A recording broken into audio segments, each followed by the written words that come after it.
The first gunshot rang out in the ballroom before Sienna Hayes could even reach the bottom of the stairs. The music stopped abruptly. Champagne glasses shattered. Men in elegant black suits simultaneously drew their guns as Miami's elite screamed and fell to the marble floor. And in the midst of this chaotic storm, Callum Stone, the most feared mafia boss on the East Coast, coldly wiped blood from his knuckles as if violence didn't bother him. Then his eyes met hers. Everything changed. This isn't a love story about good guys making the safe choice. This is a story of obsession, loyalty, blood, and a mafia king trying to avoid the only woman who could destroy his control forever. Before continuing, please like, subscribe, and comment the city you're watching tonight so I know how far this story has come. Now, prepare yourself, because this is going to be a journey of no return. 3 months before the gunshot that would change everything, Sienna Hayes stood in the bathroom of her cramped Miami apartment, staring at her reflection and wondering when exactly she'd become the kind of woman who fell for dangerous men. The answer came back ugly. 2 years ago. The night she'd shown up at Jake's apartment unannounced and found Callum Stone sitting at her brother's kitchen table with blood on his shirt collar and a gun resting next to a half-empty bottle of whiskey. She should have run. Should have called someone. Should have done literally anything except stand frozen in the doorway while those steel gray eyes landed on her face and something inside her chest cracked wide open. Jake had laughed it off later, told her Callum got jumped leaving a business meeting, told her the gun was legal, told her to stop worrying because Callum Stone was one of the good guys, even if he looked scary as hell. That was Jake's problem. He trusted too easily, believed too quickly, never looked beneath surfaces. Sienna had spent the next 6 months researching everything she could find about Callum Stone.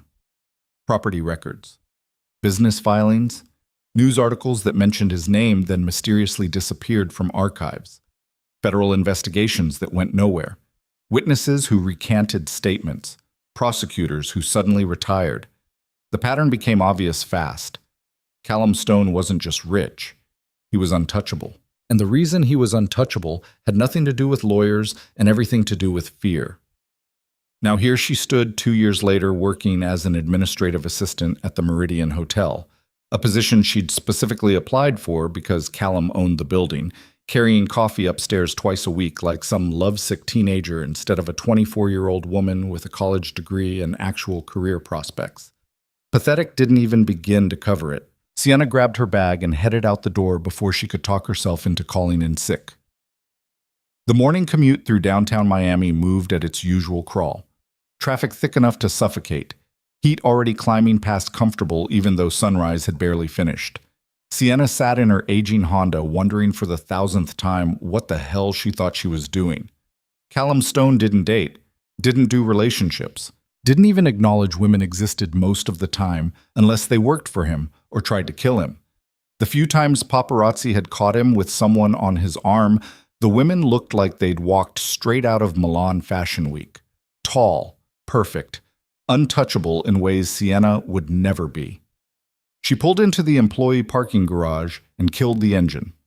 Tuesday morning, 8:47 a.m., coffee run. Same routine she'd been running for 8 months. The Meridian lobby gleamed with marble and gold fixtures that screamed old money and new power. Sienna waved at security and headed straight for the executive elevator bank that required special key card access. Most employees couldn't get past the 15th floor. Sienna's card worked all the way to 32. Perks of having a brother who'd saved Callum's life during some bar fight years ago and somehow become his closest friend despite coming from completely different worlds. The elevator doors opened on the executive level. Empty. Silent except for filtered air and the distant hum of Miami traffic far below. Sienna stepped out holding 2 coffee cups and immediately felt her pulse kick up, the way it always did when she came up here.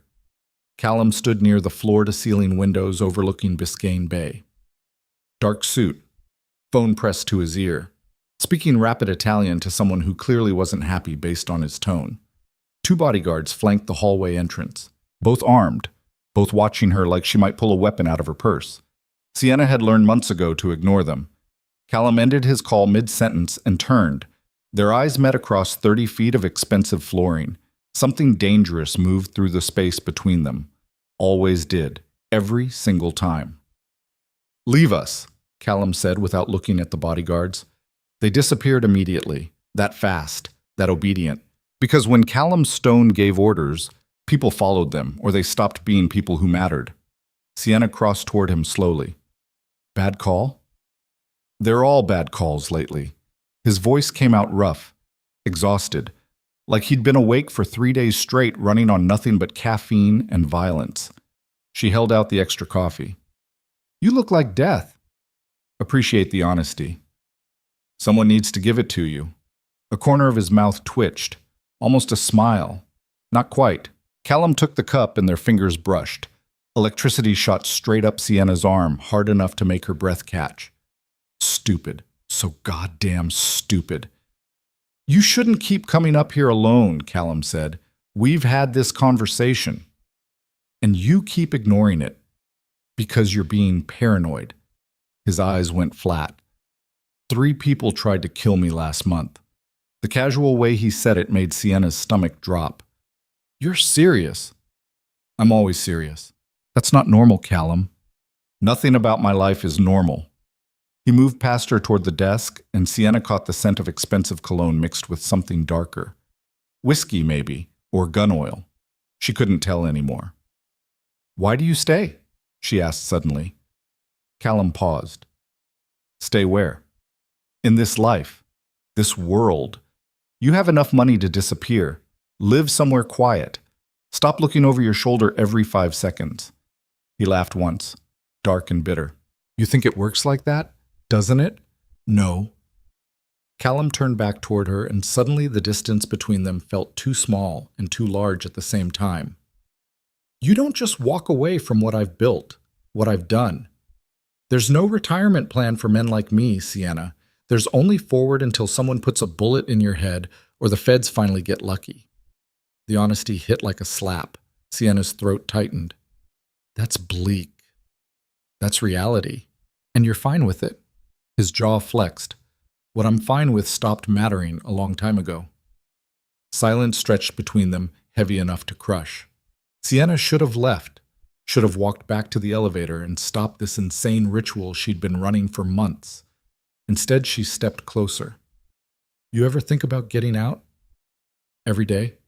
The admission came out quiet, raw, like he hadn't meant to say it out loud. Callum's eyes darkened and Sienna felt her pulse hammer against her ribs. Why don't you then?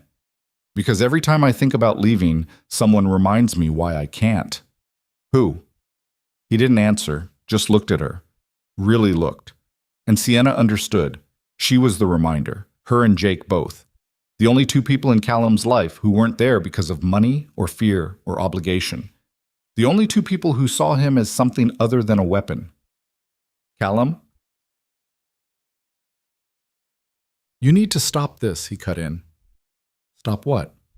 Coming up here, looking at me like that, pretending this is something it can never be. Anger flared hot in Sienna's chest. I'm not pretending anything. Yes, you are. No, I see exactly who you are. You see what you want to see. Bullshit! The word came out sharp enough to make Callum's expression shift. Sienna stepped right up to the desk, separating them. I know about the federal investigations, the weapons charges that disappeared, the witnesses who changed their stories.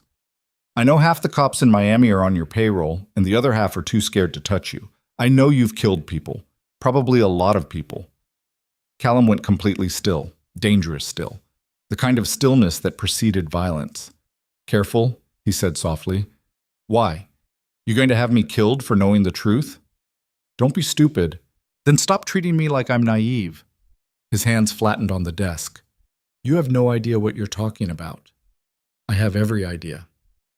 You think reading some news articles makes you an expert on my world? I think spending 2 years watching you makes me more of an expert than you want to admit. The air changed, shifted, got heavier.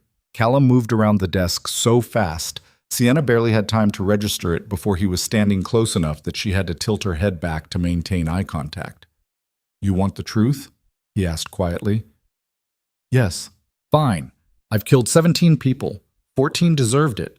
3 didn't, but they knew too much, and weakness gets you dead in this business. I move weapons through ports from here to New York. I own judges and senators and police captains.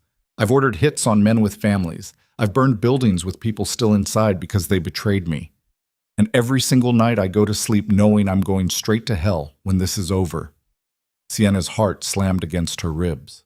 Not from fear, from the brutal honesty in his voice, the exhaustion, the self-hatred. "You think that scares me?" she whispered. Callum's eyes searched her face. "It should. It doesn't. Then you're more damaged than I thought." The word should have hurt, should have made her angry. Instead, Sienna felt something inside her chest crack wider, because she realized Callum wasn't pushing her away to protect himself. He was pushing her away to protect her. "I'm not asking you to be different," she said quietly. "Then what are you asking?" "Stop pretending you don't feel this too." Callum's jaw clenched hard enough that she could see the muscle jump. "What I feel doesn't matter." "Why not?" "Because you're Jake's sister. I'm 24 years old. I know exactly how old you are. I know your birthday, your middle name, your coffee order, what time you leave work every day and which route you take home. I know more about you than I should because I can't stop myself from learning everything about you, even though it's the worst possible thing I could be doing." The confession hit like a freight train. Sienna stopped breathing. "Callum, you want honesty? Here it is. I think about you constantly. Every meeting, every deal. Every time someone puts a gun to my head, I think about whether you'd cry if I died, and I hate myself for caring. You've become the single most dangerous thing in my life, and you don't even know it because I've spent 2 years hiding it." His voice came out rough, wrecked, like the words were being torn out of him. Sienna's hands were shaking. "Then why are you fighting this?" "Because men like me destroy everything we touch, and I'd rather die than watch what my world does to you." The honesty broke something inside her. Sienna reached up before she could stop herself and pressed her palm against Callum's jaw. He flinched, actually flinched, like her touch burned. "I'm not fragile," she said. "You're not built for this life. You don't get to decide that." "Yes, I do." "No, you don't." The tension between them pulled so tight Sienna thought it might snap. Callum's hand came up and wrapped around her wrist, not pulling her away, just holding. His thumb pressed against her pulse point. "Your heart's racing," he said quietly. "I know." "You're scared." "I'm not." "Liar." Sienna's breath caught. "Maybe I'm scared of different things than you think." "Like what?" "Like you never letting me in. Like spending the rest of my life wondering what this could have been." Callum's eyes closed briefly. When they opened again, something had shifted. Something fundamental. "Sienna?" The elevator chimed. Both of them jerked apart like they'd been caught doing something criminal, which they basically had been. The doors opened and Jake walked out carrying a tablet and looking irritated about something. He stopped when he saw them. "Hey, didn't know you were up here." Sienna's voice came out steadier than she felt. "Just dropping off coffee." Jake's eyes moved between them, suspicious.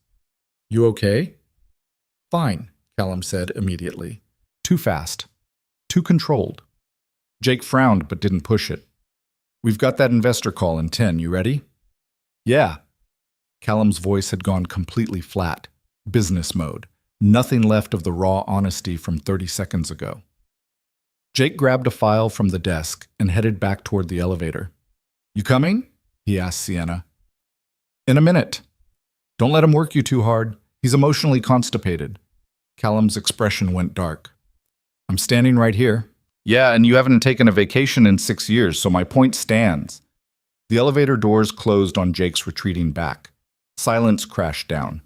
Sienna and Callum stood 5 feet apart like strangers, like the last 10 minutes hadn't happened. "You should go," Callum said. "We're not done talking about this." "Yes, we are." "Callum, go." The word came out hard, final.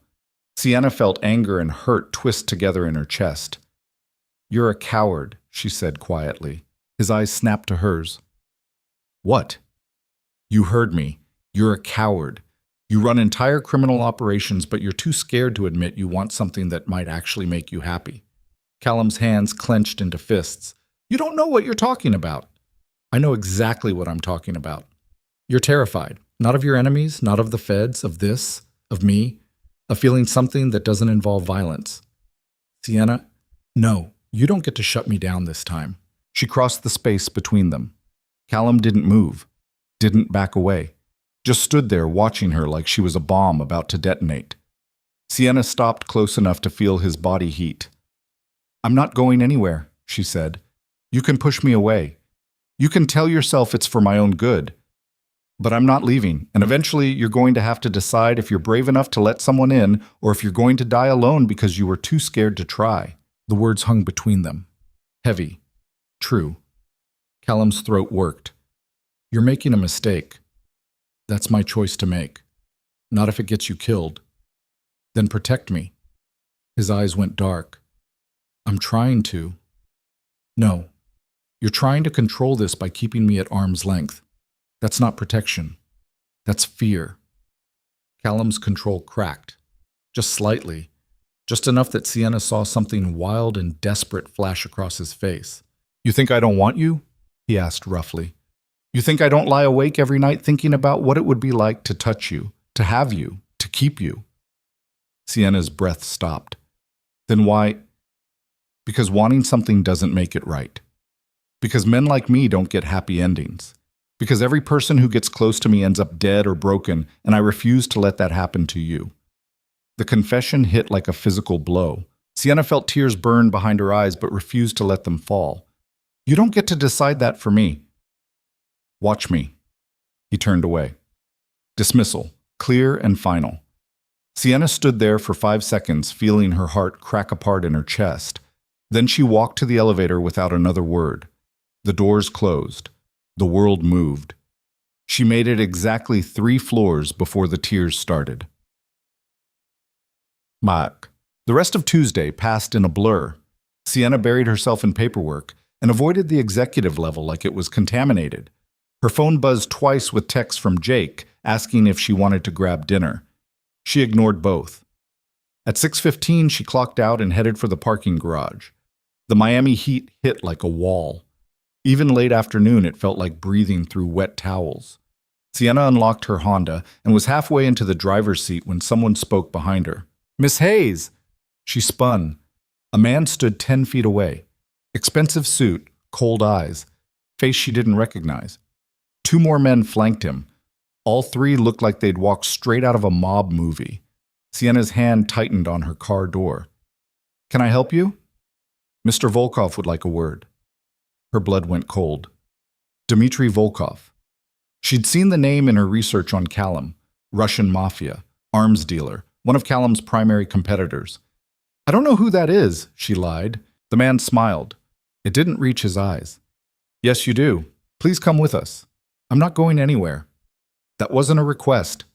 One of the other men moved closer. Sienna's heart kicked into overdrive. She was alone. Underground parking garage. No security cameras in this section. Nobody around. If you touch me, we're not going to hurt you, the first man interrupted. We just want to talk. About what? About Callum Stone, and how you're going to help us kill him. The world tilted. Sienna opened her mouth to scream. The man moved faster than she expected. Something pressed against her neck. Cold. Metal. A gun. Make a sound and I put a bullet in your spine, he said quietly. Nod if you understand. Sienna's entire body went numb. She nodded. Good. Now walk. They guided her toward a black SUV with tinted windows. Sienna's mind raced through options. Fight, run, scream. All of them ended with her dead. So she walked. They pushed her into the back seat. Doors locked. Engine started. The SUV pulled out of the garage and merged into Miami traffic like nothing unusual had just happened. One of the men sat beside her, gun resting casually on his lap, pointed at her ribs. Where are you taking me? Sienna asked. Her voice came out steadier than she felt. Somewhere quiet. Callum will kill you for this. The man laughed. Callum Stone doesn't even know you exist beyond being his friend's little sister. You're not important enough to die for. The words cut deeper than they should have, because part of Sienna wondered if he was right. Maybe she'd imagined everything. Maybe Callum's confession had been manipulation. Maybe she really was just a stupid girl who'd fallen for a monster and convinced herself it meant something. The SUV drove for 30 minutes, out of downtown, through industrial areas. Finally stopping at an abandoned warehouse near the port, They dragged Sienna inside. Concrete floor, rusted metal, smell of salt water and decay. A chair sat in the middle of the empty space. They shoved her into it, zip-tied her wrists behind her back, the plastic cut into her skin. "Mr. Volkov will be here soon," one of them said. Then they left her alone. Sienna sat in the dark, trying not to panic. Her phone was still in her purse, still in her car. Nobody knew where she was. Jake wouldn't miss her until tomorrow morning at earliest. Callum wouldn't even notice. She was completely alone. The sound of footsteps echoed through the warehouse. A door opened. Light spilled across the floor. A man walked in, flanked by 4 more armed guards. Dmitry Volkov looked exactly like his photos. Mid-50s. Silver hair. Face like carved granite. Eyes that had seen terrible things and enjoyed most of them. He pulled up a chair and sat down across from Sienna.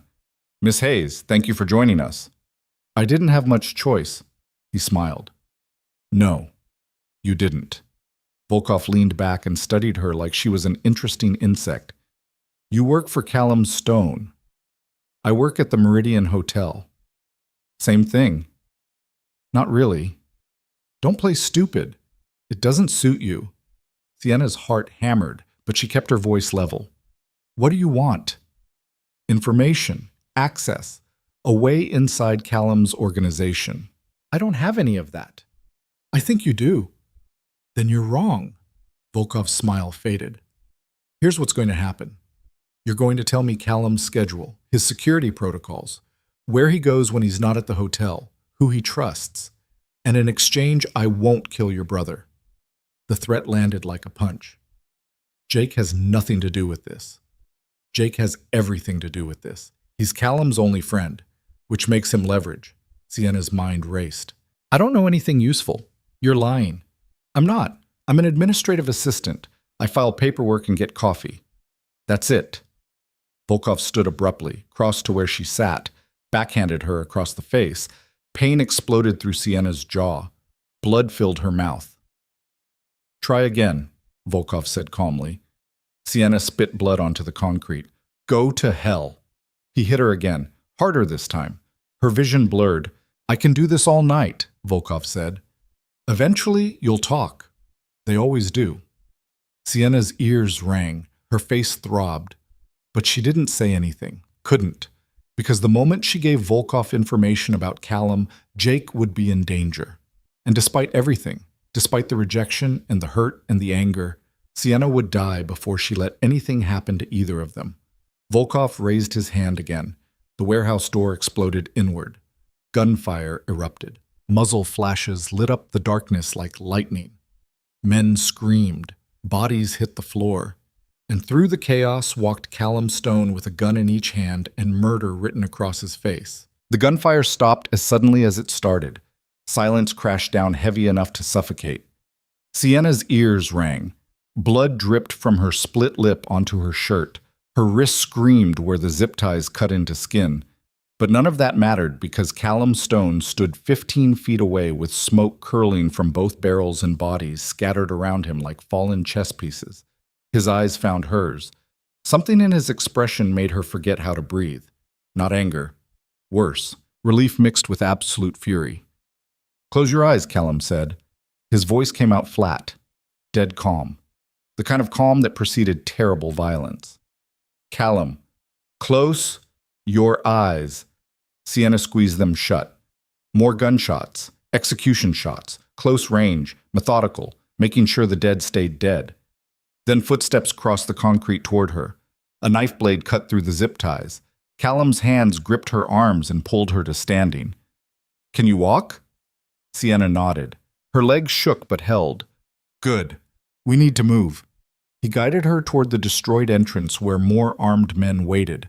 Sienna recognized Marcus, Callum's head of security, and 3 others from the hotel, all carrying enough firepower to start a war. "Clean this," Callum said to Marcus without looking back. "All of it? Everything. I want this place scrubbed before sunrise." They pushed through the door into humid Miami night. 2 SUVs idled with engines running. Callum shoved Sienna into the back of the first one and climbed in after her. Marcus took the driver's seat. The convoy pulled out fast. Nobody spoke. Sienna sat pressed against the door, trying to process what had just happened. Her face throbbed. Her wrists burned. Her hands wouldn't stop shaking. Callum stared straight ahead, jaw clenched so tight she could see the muscle jumping, hands resting on his knees, blood on his cuffs. Not his blood. "Are you hurt?" he asked finally. His voice came out rough, barely controlled. "No. Don't lie to me. I'm fine. Your face is bleeding. It's just a split lip." Callum turned toward her. The look in his eyes made Sienna's stomach drop, pure rage, barely leashed. "Did Volkov touch you?" "It doesn't matter. Answer the fucking question." The curse shocked her. Callum never lost his temper, never raised his voice, never let anything crack through that iron control.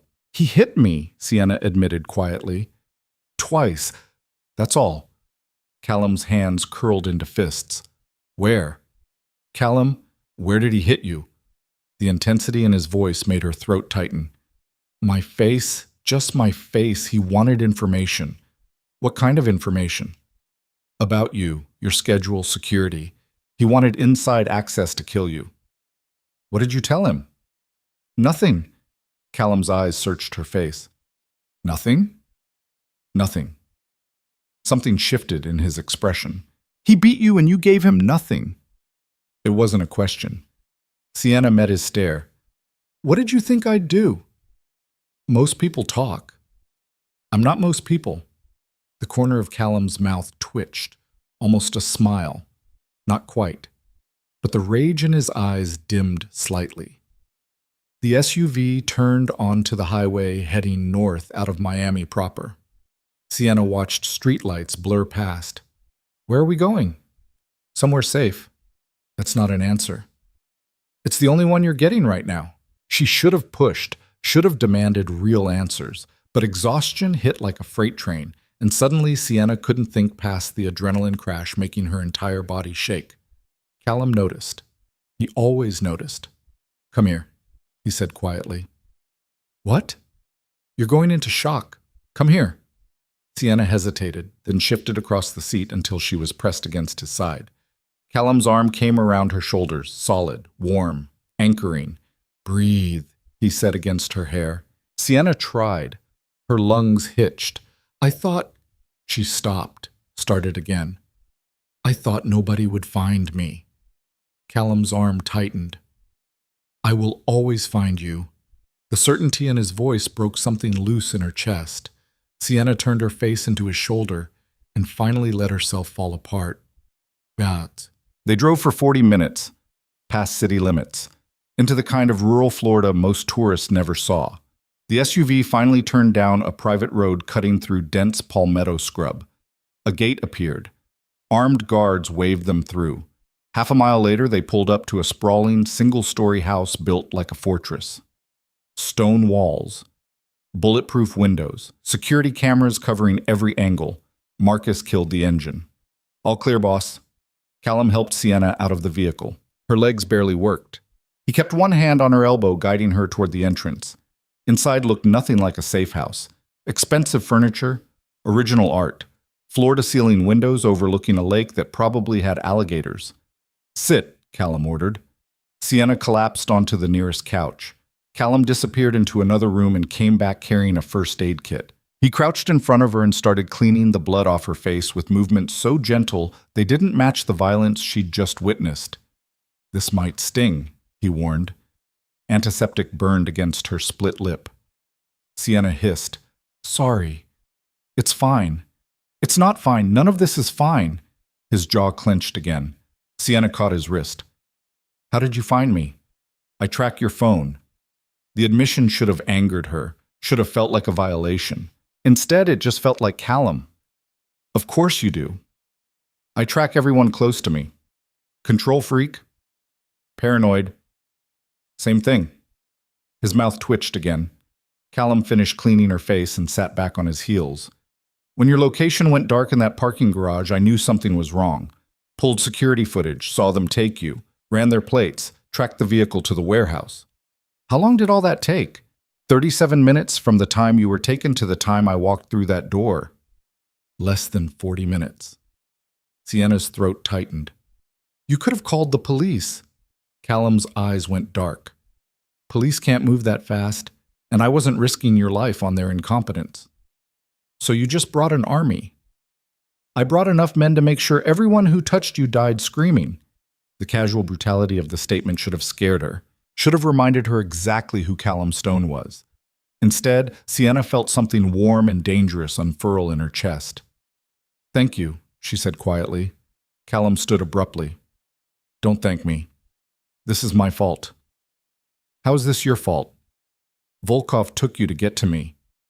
That's not the same thing as it being your fault. Yes, it is. Callum paced to the windows, stared out at the dark water.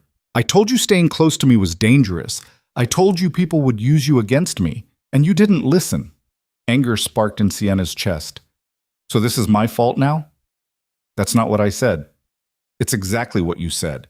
Callum spun toward her. You could have died tonight. But I didn't. You got lucky. No, you came for me. I might not make it next time. The words hung between them, heavy, true. Sienna pushed to her feet even though her legs shook.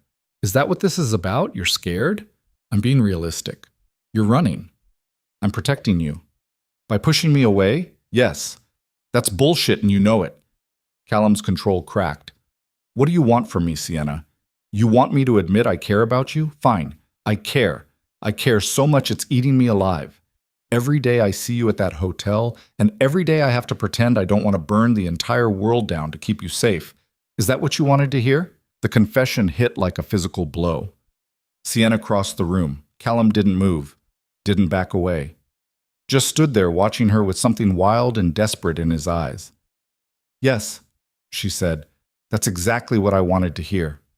Well, congratulations, now you know, and it changes nothing. Why not? Because tonight proved my point. Being close to me almost got you killed. But it didn't.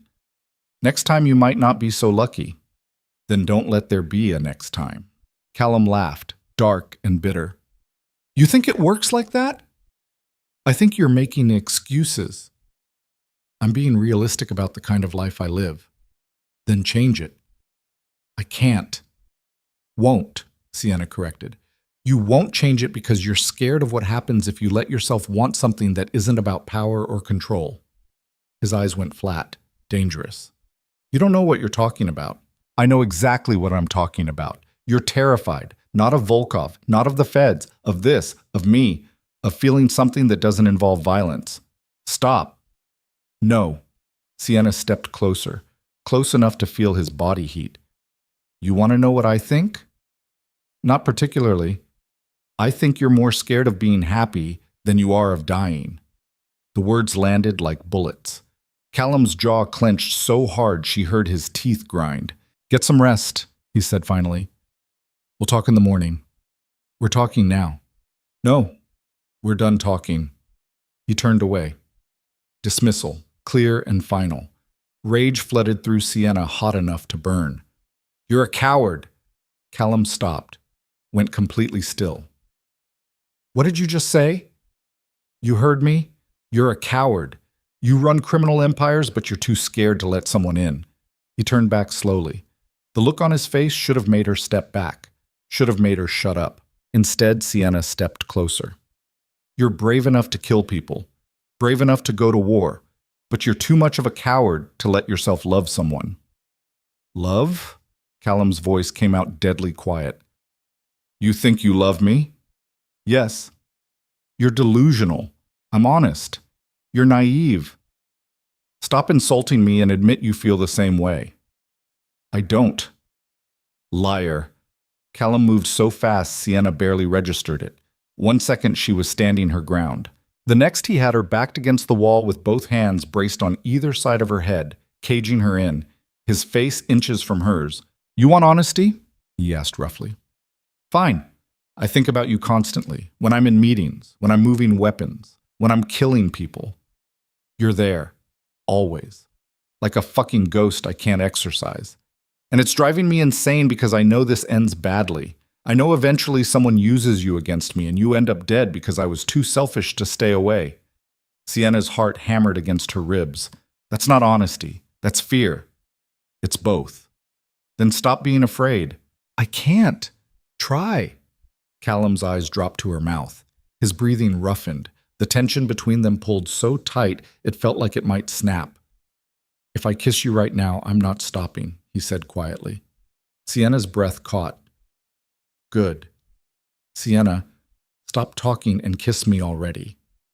Something in Callum's control finally broke. He kissed her, hard, desperate, like he'd been drowning and she was air. Sienna kissed him back with 2 years of want burning through her veins. His hands gripped her waist, hers tangled in his hair. The kiss turned brutal, all teeth and need and fury. When they finally broke apart, both were breathing hard. Callum pressed his forehead against hers. This is a mistake, he said. I don't care. You should. Too late. He kissed her again. Slower this time, deeper, like he was memorizing the taste of her. When he pulled back, his eyes were dark. You need to sleep. I'm not tired. Yes, you are. You're running on adrenaline and it's about to crash hard. As if his words summoned it, exhaustion hit Sienna like a truck. Her knees buckled. Callum caught her. Bedroom's this way. He guided her down a hallway to a large room dominated by a king-sized bed. Sienna collapsed onto it, fully clothed. Callum pulled a blanket over her, started to leave. Stay, she said. He paused. That's not a good idea. I don't care. Stay. Sienna, please. The word came out small. Broken. Callum stood frozen for 5 seconds. Then he sat on the edge of the bed. Sienna shifted closer until her head rested against his thigh. His hand came down and stroked through her hair. Sleep, he said quietly. She did. What? Sienna woke to sunlight streaming through unfamiliar windows and the smell of coffee. For 3 seconds, she forgot where she was. Then memory crashed back. Volkov. The warehouse. Callum killing 7 men without blinking. The kiss. Oh God, the kiss. She sat up too fast and her head spun. Someone had removed her shoes while she slept and draped an extra blanket over her. Sienna padded barefoot out of the bedroom, following the coffee smell. The kitchen was massive. All stainless steel and marble countertops. Callum stood at the stove cooking eggs like domestic violence hadn't been his primary activity 12 hours ago. He'd changed into jeans and a black t-shirt. No jacket, no tie. He looked younger. Almost normal. Except for the gun sitting on the counter next to the coffee maker. You cook? Sienna asked. Callum glanced over his shoulder. Sometimes. That's surprisingly domestic. I'm full of surprises. She crossed to the coffee and poured herself a cup. Black. Strong enough to wake the dead. How long was I out? 10 hours. Jesus. You needed it. Callum plated the eggs and slid them across the counter. Eat. Sienna sat on a bar stool and dug in. She hadn't realized how hungry she was until food hit her stomach. Callum leaned against the opposite counter, watching her. We need to talk, he said finally. Okay. Volkov's dead. Sienna's fork paused halfway to her mouth. You killed him? Marcus did, last night after we left. Good. Callum's eyebrows rose. Good? He tried to use me as leverage. He deserved what he got. Something shifted in Callum's expression. Most people wouldn't be that calm about it. I'm not most people. No, you're not. He pushed off the counter and crossed to refill his coffee. His organization will retaliate. They'll come after me, after my people, after anyone they think I care about. The implication hung heavy between them. You think they'll come after me again, Sienna said. I know they will. So what do? We don't do anything. You disappear until this blows over.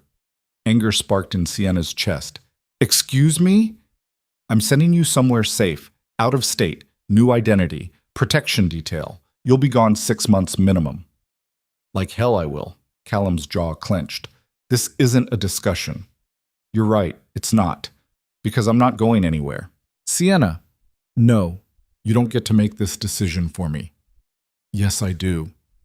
On what authority? On the authority of the man who just killed 7 people to keep you alive. The words hit hard. True, but Sienna refused to back down. I'm not running. You're not being given a choice. Watch me. She stood and crossed to where he stood. Callum's expression went dark. Warning. Sienna ignored it. You want to protect me? Fine. Teach me how to protect myself. Give me a gun. Teach me to shoot. But I'm not disappearing while you handle this alone. You have no idea what you're asking. I know exactly what I'm asking. No, you don't. This isn't some movie where you learn to fight and suddenly everything's fine. This is war. Real war. People die. Badly. Then let me help. No. Callum, I said no. His voice came out hard, final. Sienna felt frustration and hurt twist together. Why are you being like this? Because I'm trying to keep you alive.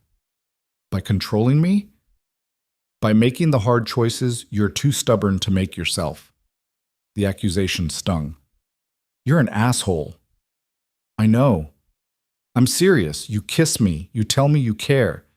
Then you try to ship me off like I'm some problem to solve.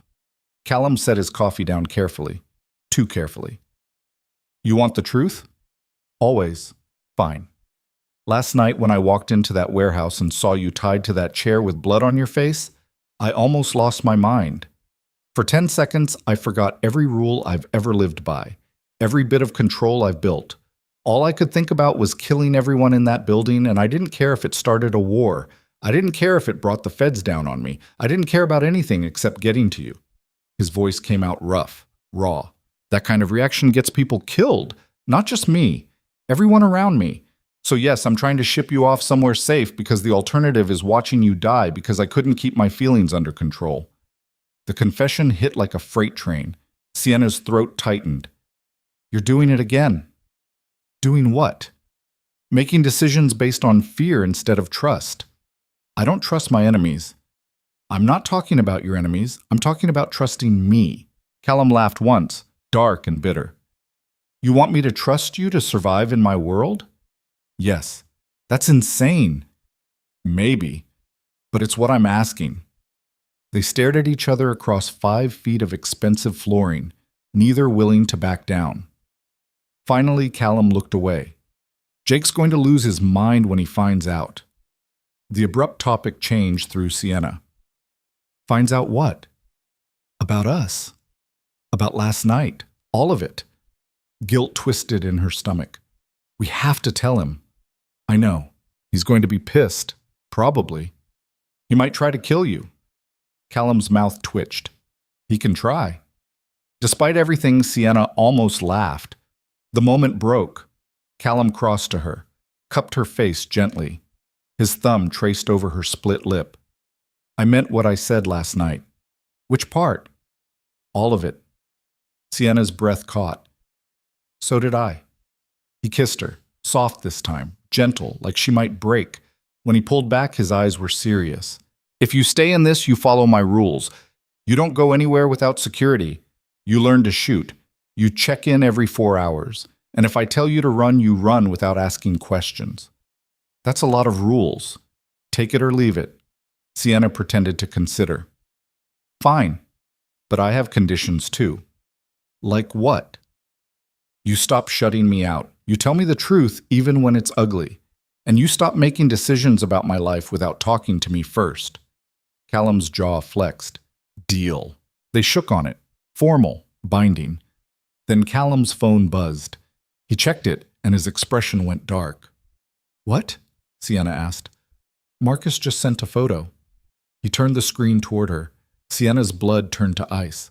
The photo showed Jake tied to a chair in what looked like another warehouse, beaten badly, blood streaming from a cut above his eye. And standing behind him with a gun to his head was a man Sienna didn't recognize. Text appeared below the image. You killed Volkov. Now we kill your friend. Unless you give us the girl by midnight tonight. The phone slipped from Callum's fingers. Hit the floor. Neither of them moved, because they both understood what had just happened. The point of no return. War had been declared.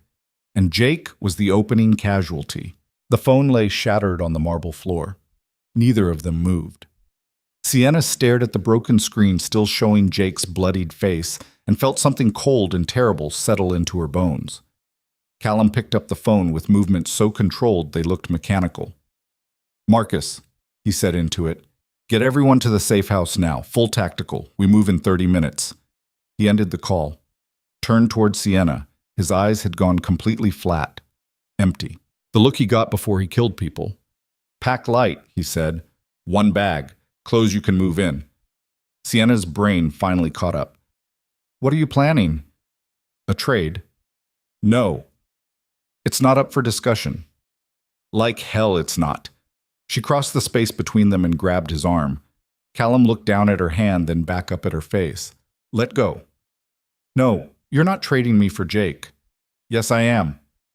They'll kill both of us. Probably.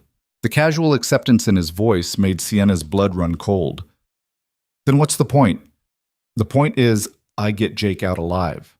And you and I die. I've made peace with dying. Have for years. Well, I haven't. Callum pulled his arm free gently. I'm not arguing about this. Good. Because there's nothing to argue about. We're not doing a trade. Then what's your brilliant plan? We go in. We get Jake. We kill everyone there. Callum's expression didn't change. You've never killed anyone. So teach me. It's not that simple. Yes, it is. You point. You shoot. They die. And if you freeze, I won't. You don't know that. Sienna stepped closer, close enough to see the exhaustion carved into the lines around his eyes. I know that my brother is being tortured right now because of me. I know that if we do a straight trade, we all die. And I know that sitting here arguing is wasting time we don't have. Something shifted in Callum's expression. You're serious? Dead serious. He studied her face for a long moment, then nodded once. Fine. But you follow my orders exactly. No heroics, no improvising. You do what I say when I say it, or I'll lock you in this house myself.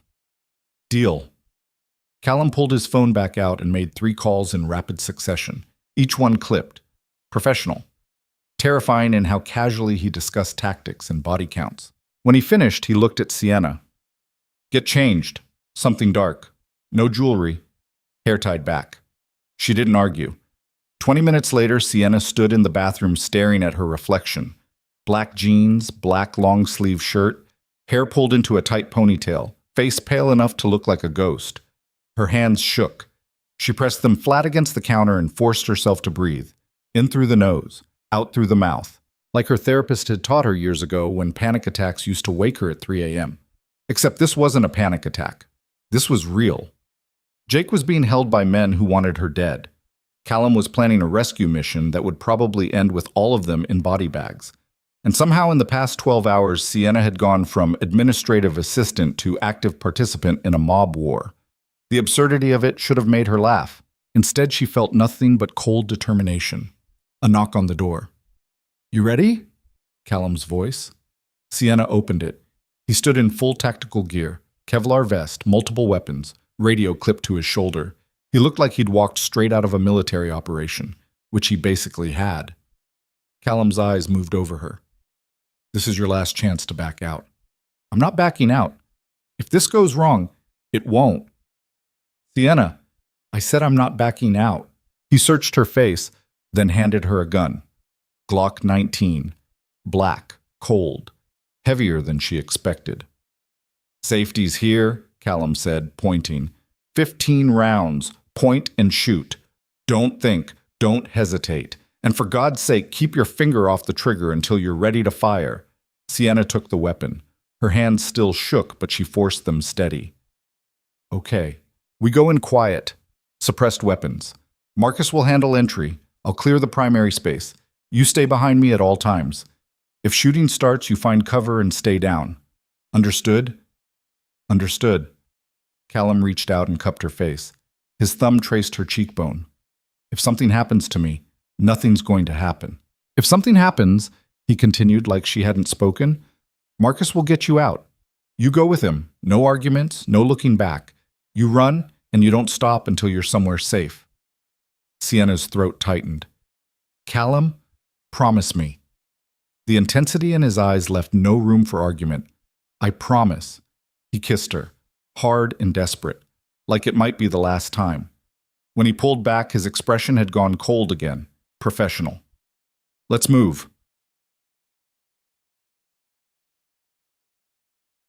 The drive took 45 minutes. 3 SUVs in convoy, 12 armed men total. Sienna sat in the back of the lead vehicle between Callum and Marcus while they discussed tactical positions and kill zones like they were planning a corporate meeting. 2 entrances, Marcus said, looking at blueprints on a tablet. Main loading dock here, secondary fire exit on the west side. No windows on ground level. Cameras on all corners, but they're running old tech. Easy to loop. Callum nodded. Split into 3 teams. Alpha takes the loading dock. Bravo sweeps from the fire exit. Charlie holds perimeter in case anyone runs. I want this clean and fast. We're in and out in under 10 minutes. And the hostage? Priority 1. Everything else is secondary. Marcus glanced at Sienna. What about her? She stays with me. Boss, that's not... She stays with me. The tone left no room for discussion. Marcus went quiet. They drove in silence for another 20 minutes. The warehouse district looked exactly like every other abandoned industrial area Sienna had seen in movies. Rusted metal buildings, cracked pavement, graffiti covering everything. No witnesses, no cameras. Perfect place to torture someone. The convoy pulled into a side street 2 blocks from the target location. Everyone piled out. Sienna's heart hammered so hard she could feel it in her throat. Callum checked his weapons with practiced efficiency. 2 handguns, 1 rifle, knife strapped to his thigh, extra magazines in his vest. He looked like war incarnate. Teams move in 3, Marcus said quietly into his radio. 2, 1, execute. They moved as a unit, silent, coordinated, terrifying in how smoothly they operated. Sienna followed Callum, staying close enough to touch his back. The warehouse loomed ahead. Massive, dark, single light visible through a high window. Alpha team hit the loading dock. Suppressed gunfire punctured the quiet. 3 shots, 3 bodies. They were inside in under 30 seconds. Callum moved through the entrance with his rifle up. Sienna followed with the Glock in both hands, trying to remember everything he'd told her. Point and shoot. Don't think. Don't hesitate. The interior smelled like rust and blood and motor oil. More suppressed shots echoed from deeper in the building. Bravo team clearing their section. Callum signaled for quiet. They moved through a maze of shipping containers and industrial equipment. Every corner a potential ambush, every shadow a threat.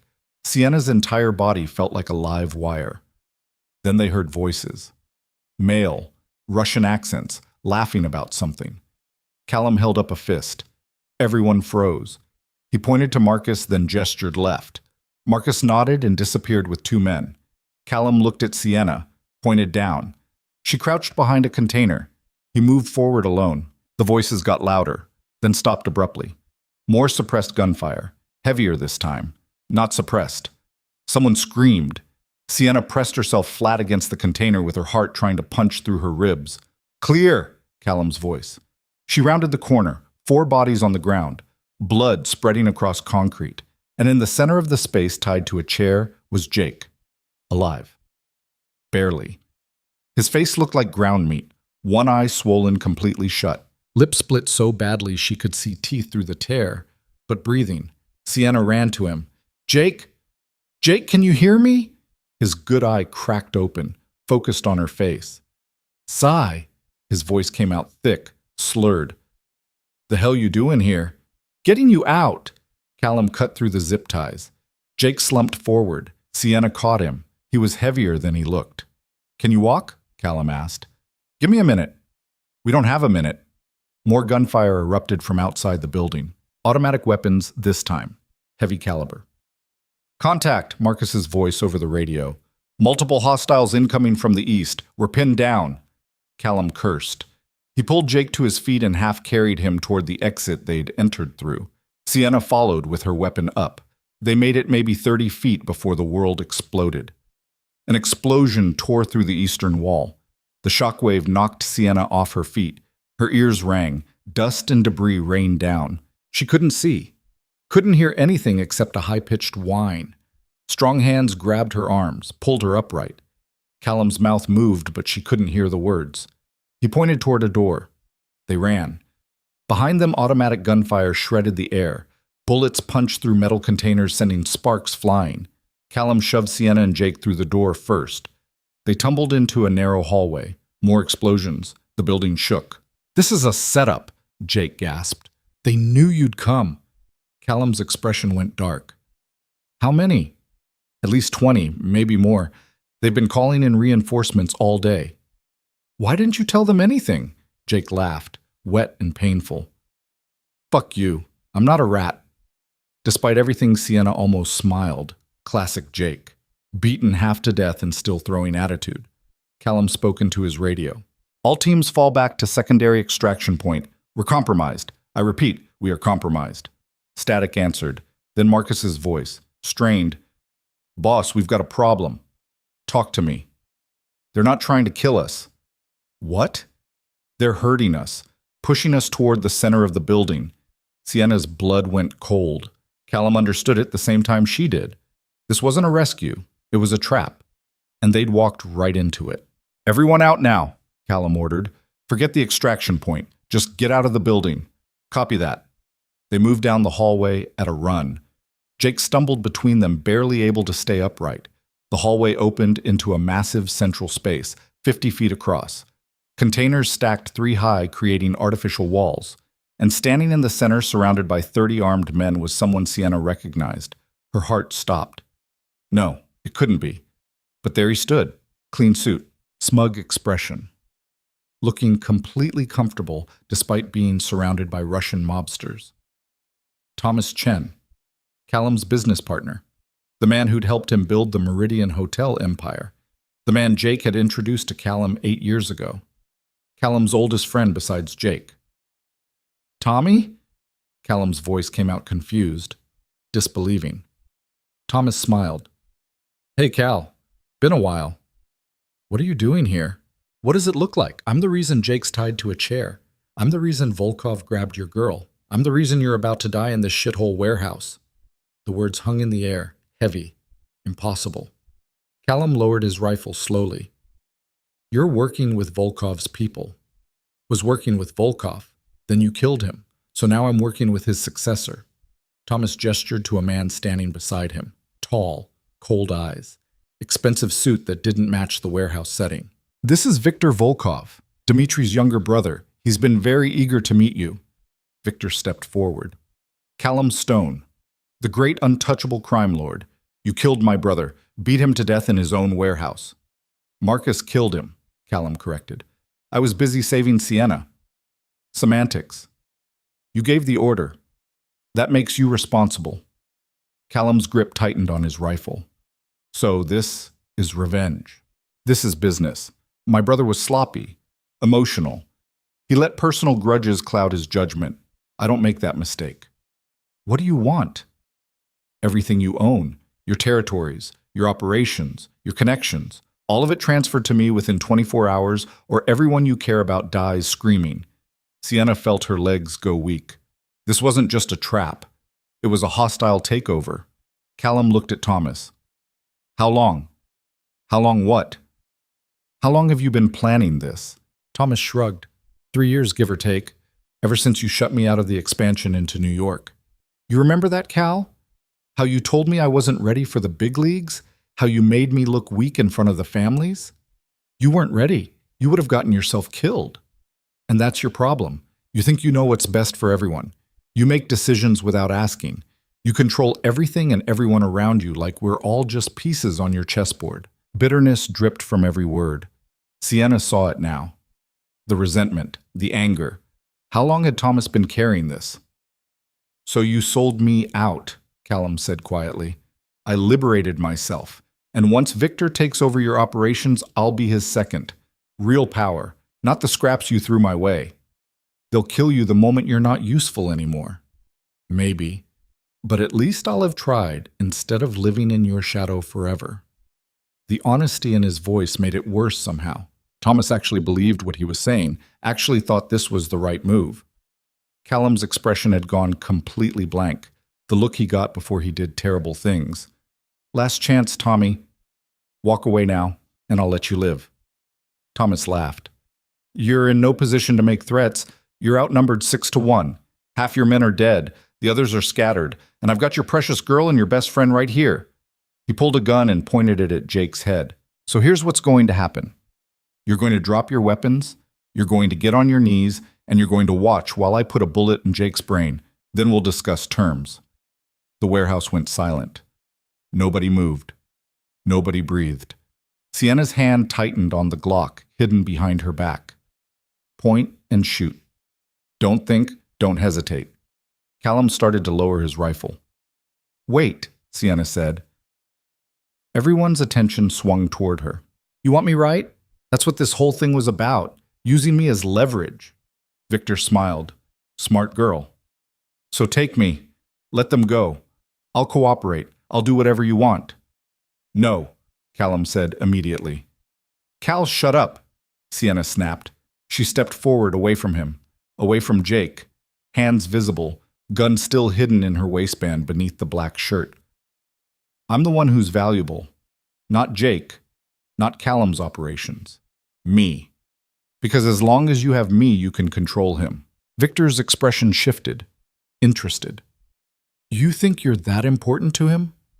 I know I am. She looked directly at Callum. His eyes had gone dark with fury. Don't, he said quietly. Sorry. Sienna pulled the Glock, fired 3 times in rapid succession. The recoil shocked her. The sound, even with the suppressor, seemed deafening, but her aim held true. First shot hit Thomas in the shoulder. Second caught him in the chest. Third went wide as someone tackled her from the side. She hit the ground hard enough to crack ribs.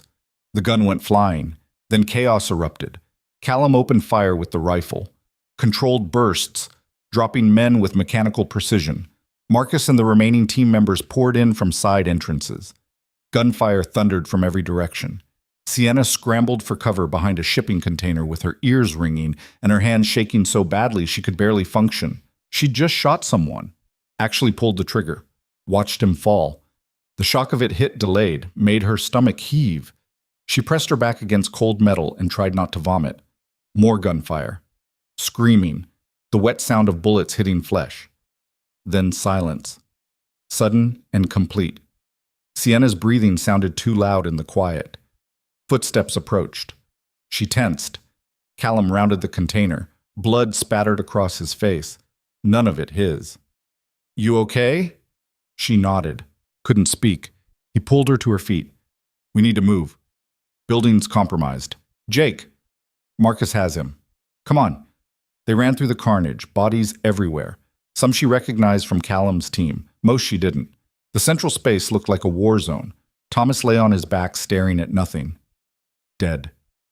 Sienna had killed him. The reality of it crashed down hard enough to steal her breath. She'd killed someone, actually taken a life. Callum grabbed her arm. Later. Process it later. Right now, we run.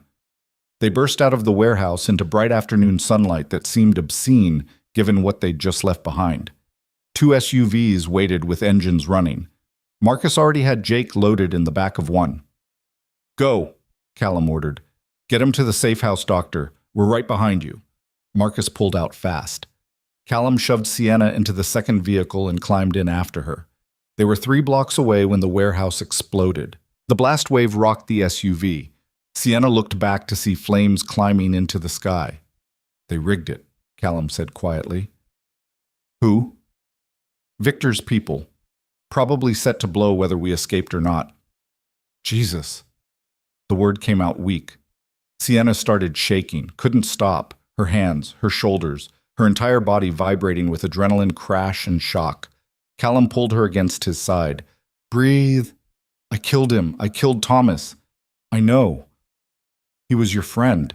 He stopped being my friend the moment he sold me out. But You saved our lives. That's what matters. Sienna pressed her face into his shoulder and felt hot tears burn down her cheeks. I can still see it. His face when the bullet hit. That never goes away. How do you live with it? Callum's arm tightened around her. Badly, but you learn to compartmentalize, to separate what you had to do from who you are. I don't know if I can do that. You're stronger than you think. They drove in silence while Sienna fell apart against him. Everything she'd thought she understood about herself had just been proven wrong. She'd always believed she wasn't capable of violence, that given the choice she'd find another way. But faced with Jake's execution, she hadn't hesitated, hadn't frozen. She'd pulled the trigger without a second thought. What did that make her? The SUV pulled up to a different safe house, smaller than the first, more isolated. Marcus met them at the door. Jake's stable. Doctor says he'll live, but he needs rest. Good. Lock down the perimeter. Nobody in or out without my clearance. Already done, boss. Callum guided Sienna inside. Jake lay on a couch with bandages covering half his face. He looked up when they entered. That you, Cy? Yeah, it's me. Hell of a rescue operation. His words slurred slightly. Pain medication, probably. How you feeling? Sienna asked. Like I got hit by a truck, but alive. So there's that. Jake's good eye focused on Callum. Tommy's dead. Yeah, Sienna killed him. I know. Jake processed that for a moment. Good. Fucking traitor deserved it. The casual acceptance should have helped, should have made Sienna feel better. Instead, it just made everything worse. Callum squeezed her shoulder. Get some rest. We'll talk later. He disappeared down a hallway with Marcus. Sienna sat on the edge of the couch next to Jake. You okay? He asked quietly. Not really. First time's always the hardest. There shouldn't be a first time. Jake laughed, then winced. Probably not. But here we are. Silence stretched between them. Jake, there's something I need to tell you. About you and Cal? Sienna's head snapped toward him. How did you? I'm beaten, not blind. The way he looks at you, the way you look at him. I'm not stupid. Her throat tightened. Are you angry? Jake was quiet for a long moment. Honestly, I don't know yet. Part of me wants to punch him. Part of me saw this coming years ago. Ask me again when my face doesn't feel like hamburger. Despite everything, Sienna smiled. Fair enough. She stood to leave. Sigh? Yeah. You did good today. Scared the shit out of me when you stepped forward like that, but you did good. The words broke something loose in her chest. Thanks, Jake. She found Callum in what looked like a makeshift office, standing at the window, staring out at dense Florida wilderness. His tactical vest sat discarded on the desk. Blood still stained his shirt. Hey, Sienna said quietly. He turned. You should be resting. So should you. I don't sleep much anymore. She crossed to stand beside him. What happens now? Now we go to war. Victor's not going to stop. He'll regroup, bring in more men, come at us harder than before. Can we win? Callum was quiet. Honestly, I don't know. Victor has resources, connections, and now that Thomas gave him intel on all my operations, he knows exactly where to hit me. So what do we do? He finally looked at her, really looked. We? There is no we. This is my war, my mess to clean up. Anger flared in Sienna's chest. Don't start that again. Start what? Shutting me out, making decisions without me. Sienna, no. We had a deal, remember? You don't make decisions about my life without talking to me first. Callum's jaw clenched. That was before you killed someone. Before you saw what this life actually looks like. I knew what this life looked like the moment I researched your background 2 years ago.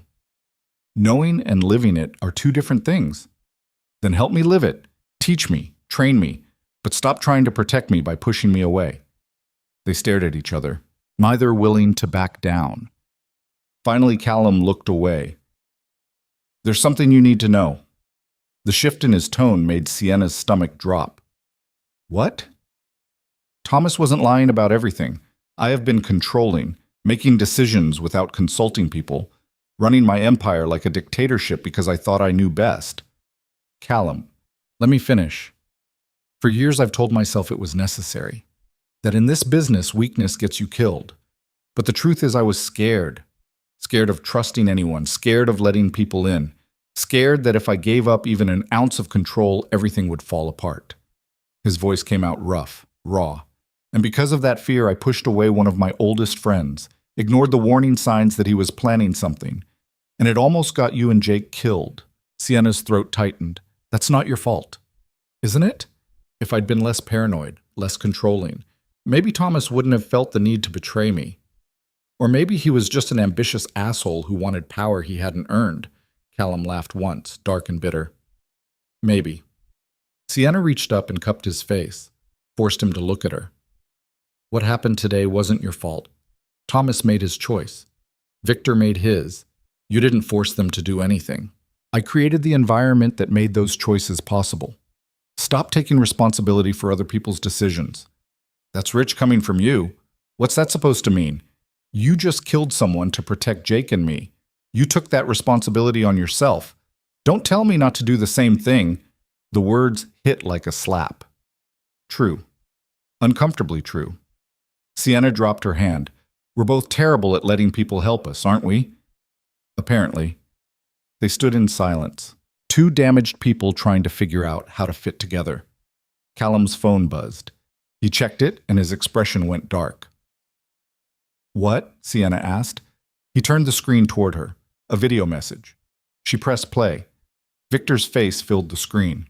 Callum Stone, you killed 18 of my men today. Impressive, but futile. You can't win this war.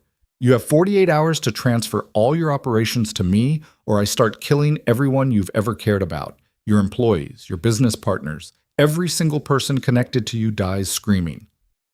The video cut to footage of the Meridian Hotel, then to Callum's other properties across Miami, then to addresses Sienna recognized, her apartment building, Jake's place, the hospital where their mother worked.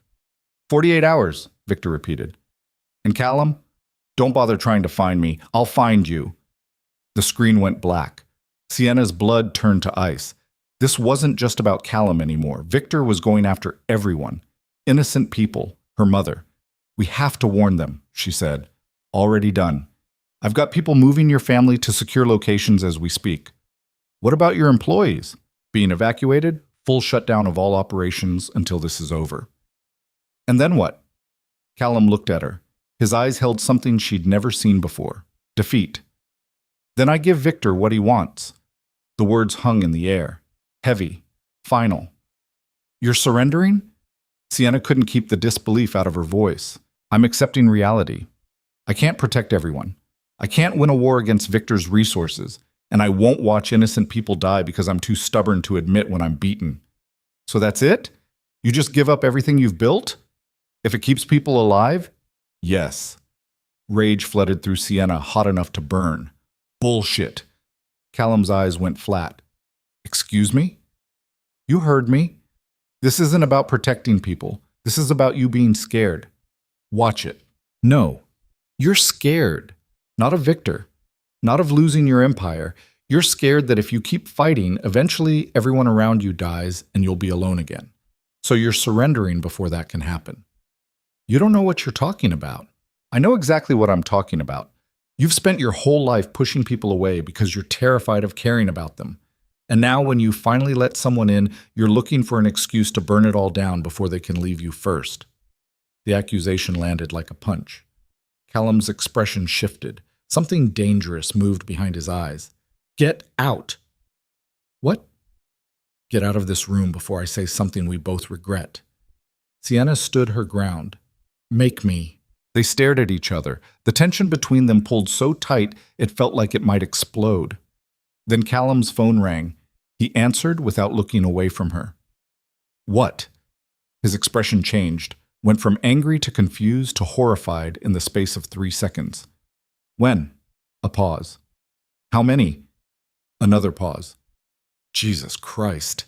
He ended the call, looked at Sienna. Victor just bombed the Meridian Hotel. 43 people dead. Another 60 injured. The world tilted. Sienna felt the floor drop out from under her. But you evacuated everyone. Not fast enough, apparently. Callum's voice came out hollow. Empty. Like someone had scooped out everything inside him and left only shell. 43 people, he repeated quietly. 43 people dead because I wasn't fast enough.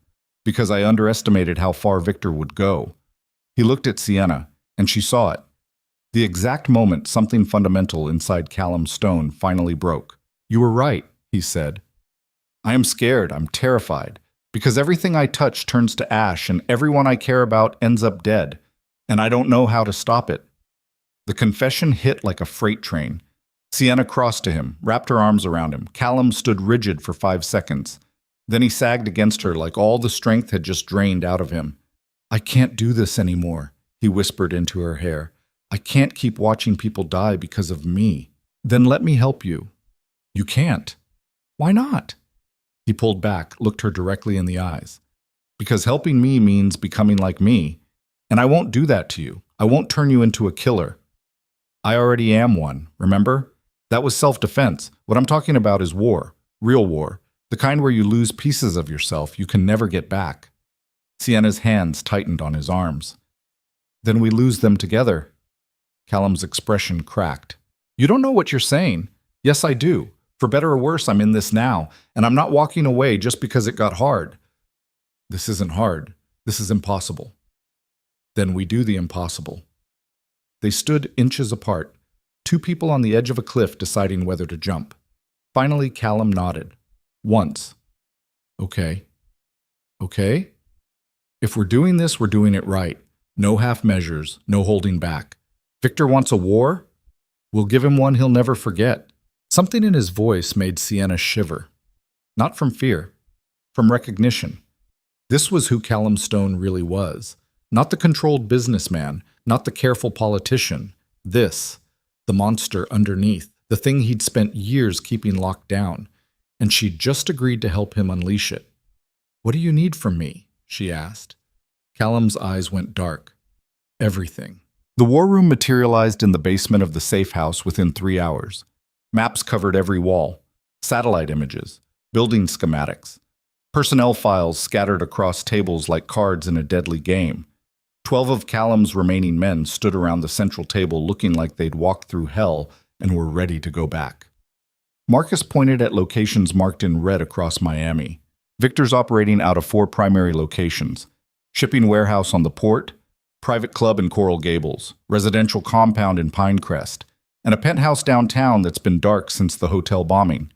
Callum studied the map with eyes that hadn't slept in 36 hours. He's spread thin, trying to look bigger than he actually is. Or he's baiting us into splitting our forces.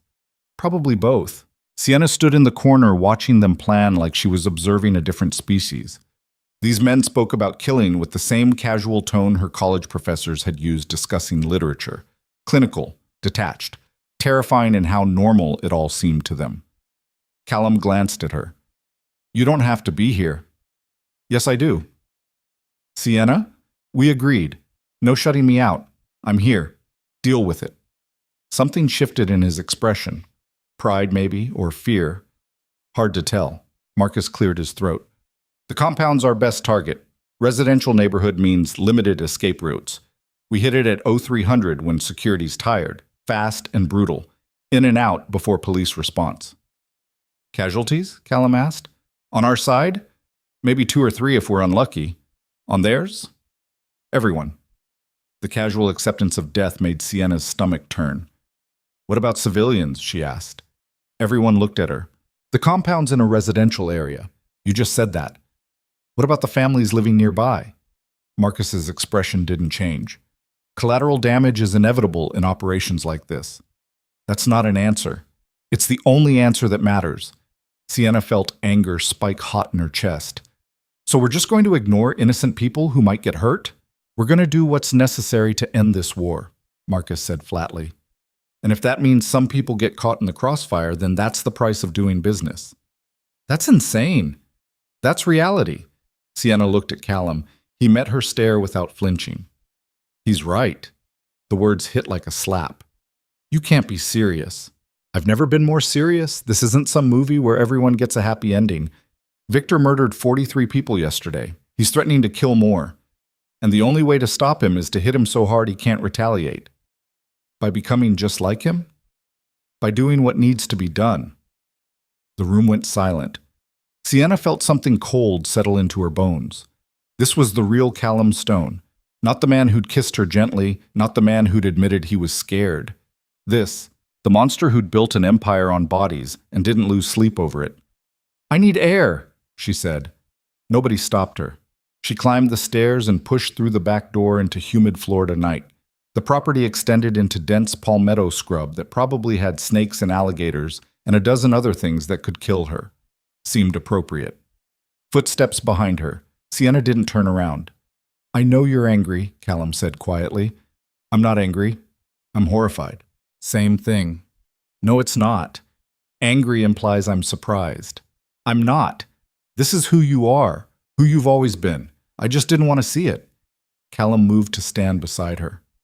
They stared into darkness together. You're right, he said finally. This is who I am.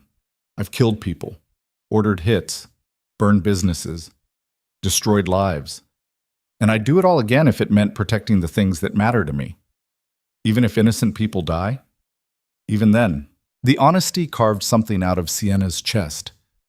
How do you live with that? Badly. I drink too much. I don't sleep. I spend every waking moment waiting for karma to catch up. But I keep going because the alternative is letting men like Victor win, and I won't do that. Sienna turned to face him. Moonlight caught the exhaustion carved into every line of his face. There has to be another way. There isn't. How do you know if you won't even look? Callum's jaw clenched. Because I've been doing this for 15 years. I know how these wars end. Someone dies, usually a lot of someone's, and the only question is whether it's my people or theirs. What about a third option? Like what? I don't know yet, but there has to be something between total war and surrender.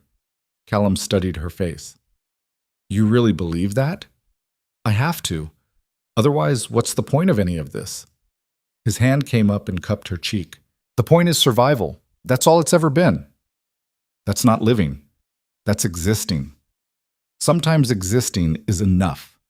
They stood inches apart, two people from completely different worlds trying to find common ground.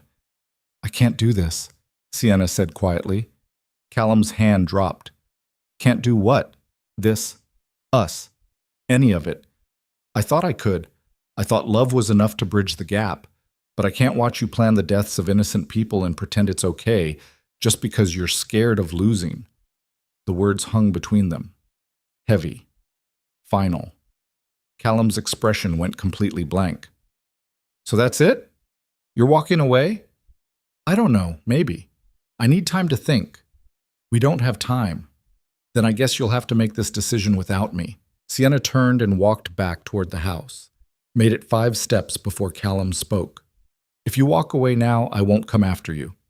She stopped. What? You heard me. You want out? Fine. I'll have Marcus drive you somewhere safe, set you up with money and protection. But once you leave, you don't come back. No checking in. No wondering what happened. You're out completely. Sienna spun around. You're giving me an ultimatum? I'm giving you a choice. Stay and accept who I am, or leave and live your life somewhere I can't ruin it. Rage and hurt twisted together in her chest. You're an asshole. I know. I'm serious. You're actually trying to manipulate me into staying by pretending you're being noble. Callum's eyes flashed. I'm trying to protect you from making a mistake you'll regret. By forcing me to choose right now when I'm exhausted and traumatized and not thinking clearly? When else would I force you to choose? We're in the middle of a war. There is no good time for this conversation. Then maybe we shouldn't be having it. We have to. Why? Because I need to know if you're with me or not. I need to know if I can count on you when this goes sideways. And right now I have no fucking idea where you stand. The raw honesty in his voice stopped Sienna cold. He wasn't manipulating her. He was terrified. Terrified she'd leave. Terrified she'd stay. Terrified that either option would end badly. I don't have an answer yet, she said quietly. Then figure it out fast. Because we move in 6 hours, and I can't have someone watching my back who isn't sure they want to be there. Callum walked past her back into the house. Sienna stood in the dark, feeling her entire world crack apart. 4 hours later, she found herself in the armory. The room smelled like gun oil and metal. Weapons lined the walls in organized rows that would have made a military contractor jealous. Marcus stood at the workbench cleaning a rifle. He looked up when Sienna entered. Couldn't sleep? Didn't try. He went back to his work. Sienna picked up a handgun from the table. Glock 19, same model as the one she'd used to kill Thomas. Her hands didn't shake this time. You think I'm naive, she said.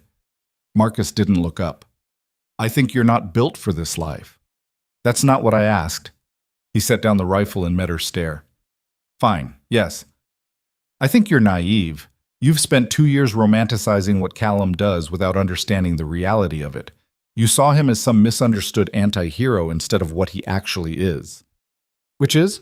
A killer, same as me, same as everyone in this house. We're good at exactly one thing, and that's violence. Everything else is window dressing. The blunt honesty hit harder than she expected. And you're okay with that? Marcus laughed, dark and bitter. Okay with it? No. But I accepted it a long time ago. You know what the difference is between you and me? What? I grew up in this world, watched my father get executed when I was 8 because he stole from the wrong people. Spent my teenage years running drugs just to eat. Killed my first man at 16 because it was him or me. I didn't choose this life. It chose me. He leaned against the workbench. But you? You had options. You could have stayed away from Callum, could have lived a normal life. Instead, you chose to chase after a man you knew was dangerous because you thought you could fix him. That's not love. That's arrogance. The words cut deep, true and terrible. Maybe you're right, Sienna admitted quietly. Maybe I am arrogant. Maybe I did romanticize all of this. But I'm here now. And I'm trying to figure out if there's any version of this that doesn't end with everyone dead. There isn't. How can you be so sure? Because I've seen this play out dozens of times. Victor won't stop until Callum's dead, or he is. And innocent people will die either way because that's what happens in wars. The only question is how many. Sienna set the gun down. What would you do? If you were me? Marcus was quiet for a long moment. Honestly? I'd run. Take Callum's offer, disappear somewhere safe, and try to forget any of this ever happened. But you're not going to do that. How do you know? Because you love him. And people in love do stupid things. The observation landed like a punch. That's not reassuring.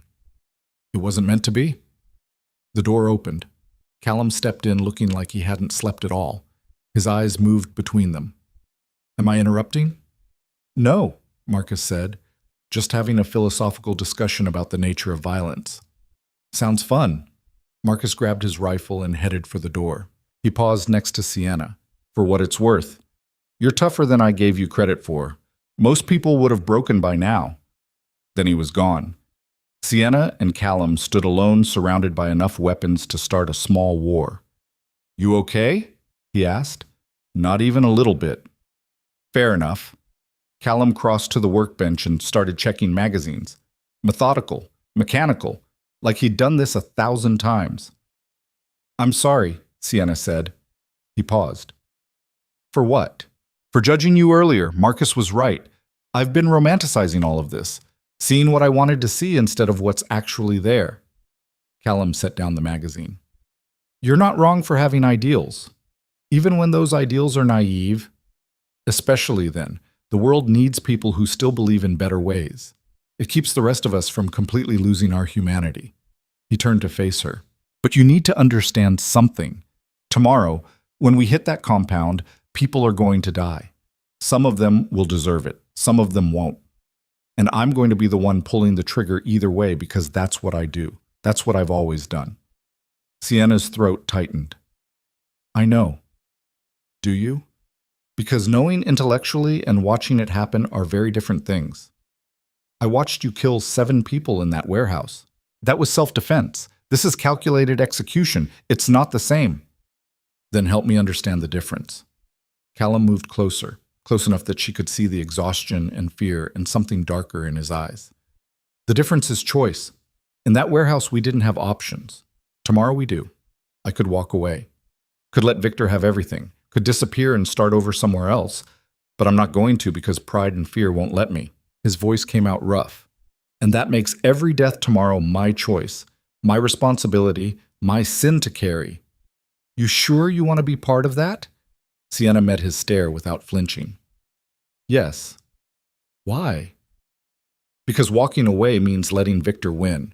It means those 43 people died for nothing. It means everything you've built gets handed to a monster who's worse than you ever were. She stepped closer. You're not a good man, Callum. I know that now. But you're not him either. And if the choice is between you running this city or Victor, I choose you every time. Something in Callum's expression cracked. He kissed her, hard and desperate and grateful all at once. When they broke apart, his forehead rested against hers. "You're going to regret this," he whispered. "Probably. But it's my regret to own." They stood like that for a long moment. Two broken people holding on to each other because the alternative was drowning alone. Then Callum pulled back. "We leave in 2 hours. Get ready." Pshaw. The convoy rolled out at 02:45. 4 vehicles. 20 men.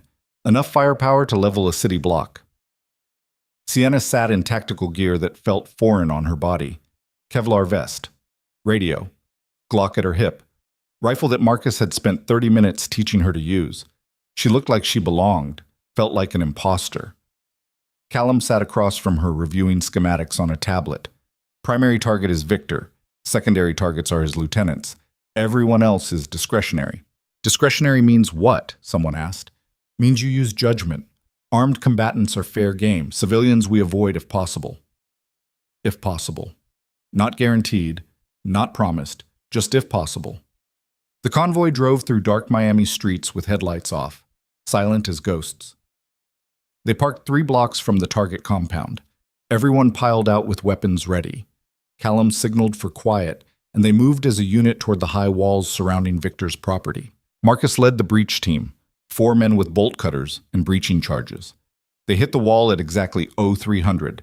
The explosion shook the ground. Alarms immediately started screaming. Then all hell broke loose. Gunfire erupted from the compound. Muzzle flashes lit up the darkness like lightning. Callum's team returned fire with practiced efficiency.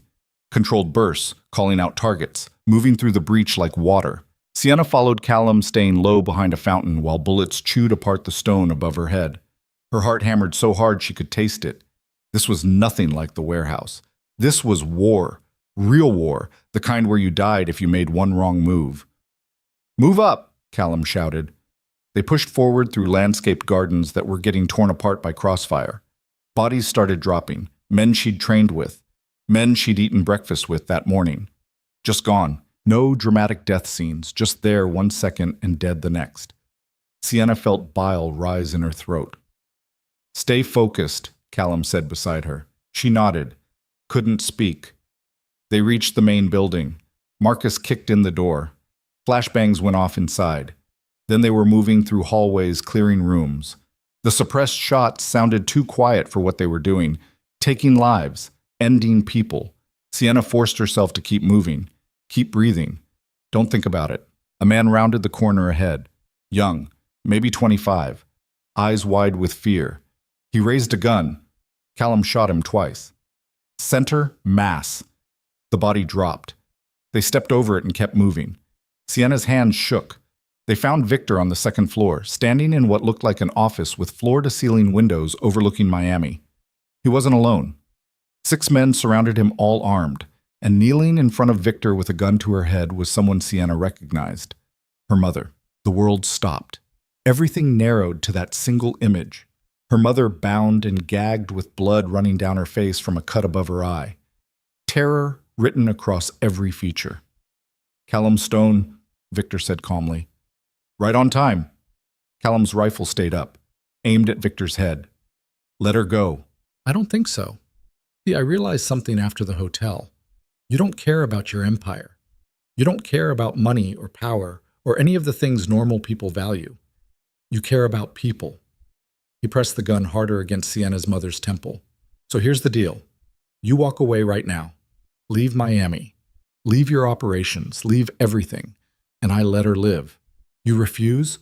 I paint these walls with her brain, and then I kill everyone else you've ever cared about." Sienna's vision tunneled. She couldn't breathe, couldn't think past the image of her mother about to die. Callum's expression went completely flat.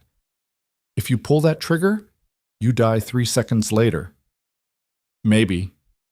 But she still dies. That really the trade you want to make?" The standoff stretched. Nobody moved. Nobody breathed. Sienna's hand drifted toward her gun. Callum noticed, shook his head slightly. "Don't. He's going to kill her. If you draw that weapon, everyone in this room dies, including your mother." Then what do we do? Callum's jaw clenched. He lowered his rifle. Fine. You win. Victor smiled. Smart choice. Now drop your weapons and… Sienna drew and fired in one smooth motion. The shot took Victor in the shoulder. He stumbled backward. The gun went off. The round missed Sienna's mother by inches and blew out the window behind her. Then chaos. Callum's team opened fire. Bodies dropped everywhere. Sienna dove for her mother while bullets tore the air apart above them, cut through the zip ties, ripped off the gag. Mom! Mom, look at me. Are you hurt? Her mother shook her head, eyes wide with shock. Sienna, what? Not now. We need to move. Sienna dragged her toward the door. Behind them, Callum and Victor were locked in hand-to-hand combat. Both had lost their weapons, fighting with fists and rage. Victor got the upper hand, slammed Callum into the desk, grabbed a letter opener, raised it high. Sienna didn't think, just aimed and fired. The shot hit Victor in the back. He arched, dropped the letter opener, turned toward her with disbelief written across his face.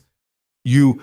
Callum grabbed him from behind, snapped his neck with a wet crack that Sienna felt in her bones. Victor's body dropped. Silence crashed down. The firefight was over, bodies everywhere, blood soaking into expensive carpet. Callum stood over Victor's corpse, breathing hard. Then he looked at Sienna. You okay? She nodded, couldn't speak. Her mother stared at both of them like they were strangers. Sienna, what have you done? The question hung in the air, heavy, terrible. What had she done? She'd killed 2 people in 3 days, become exactly what she'd spent her life trying to avoid. A killer. Just like Callum. Just like everyone else in this war. Marcus appeared in the doorway. Building's clear, but we've got police inbound. 2 minutes max. Callum grabbed Sienna's arm. We need to go. They ran. Downstairs, through corridors, out into humid Miami dawn.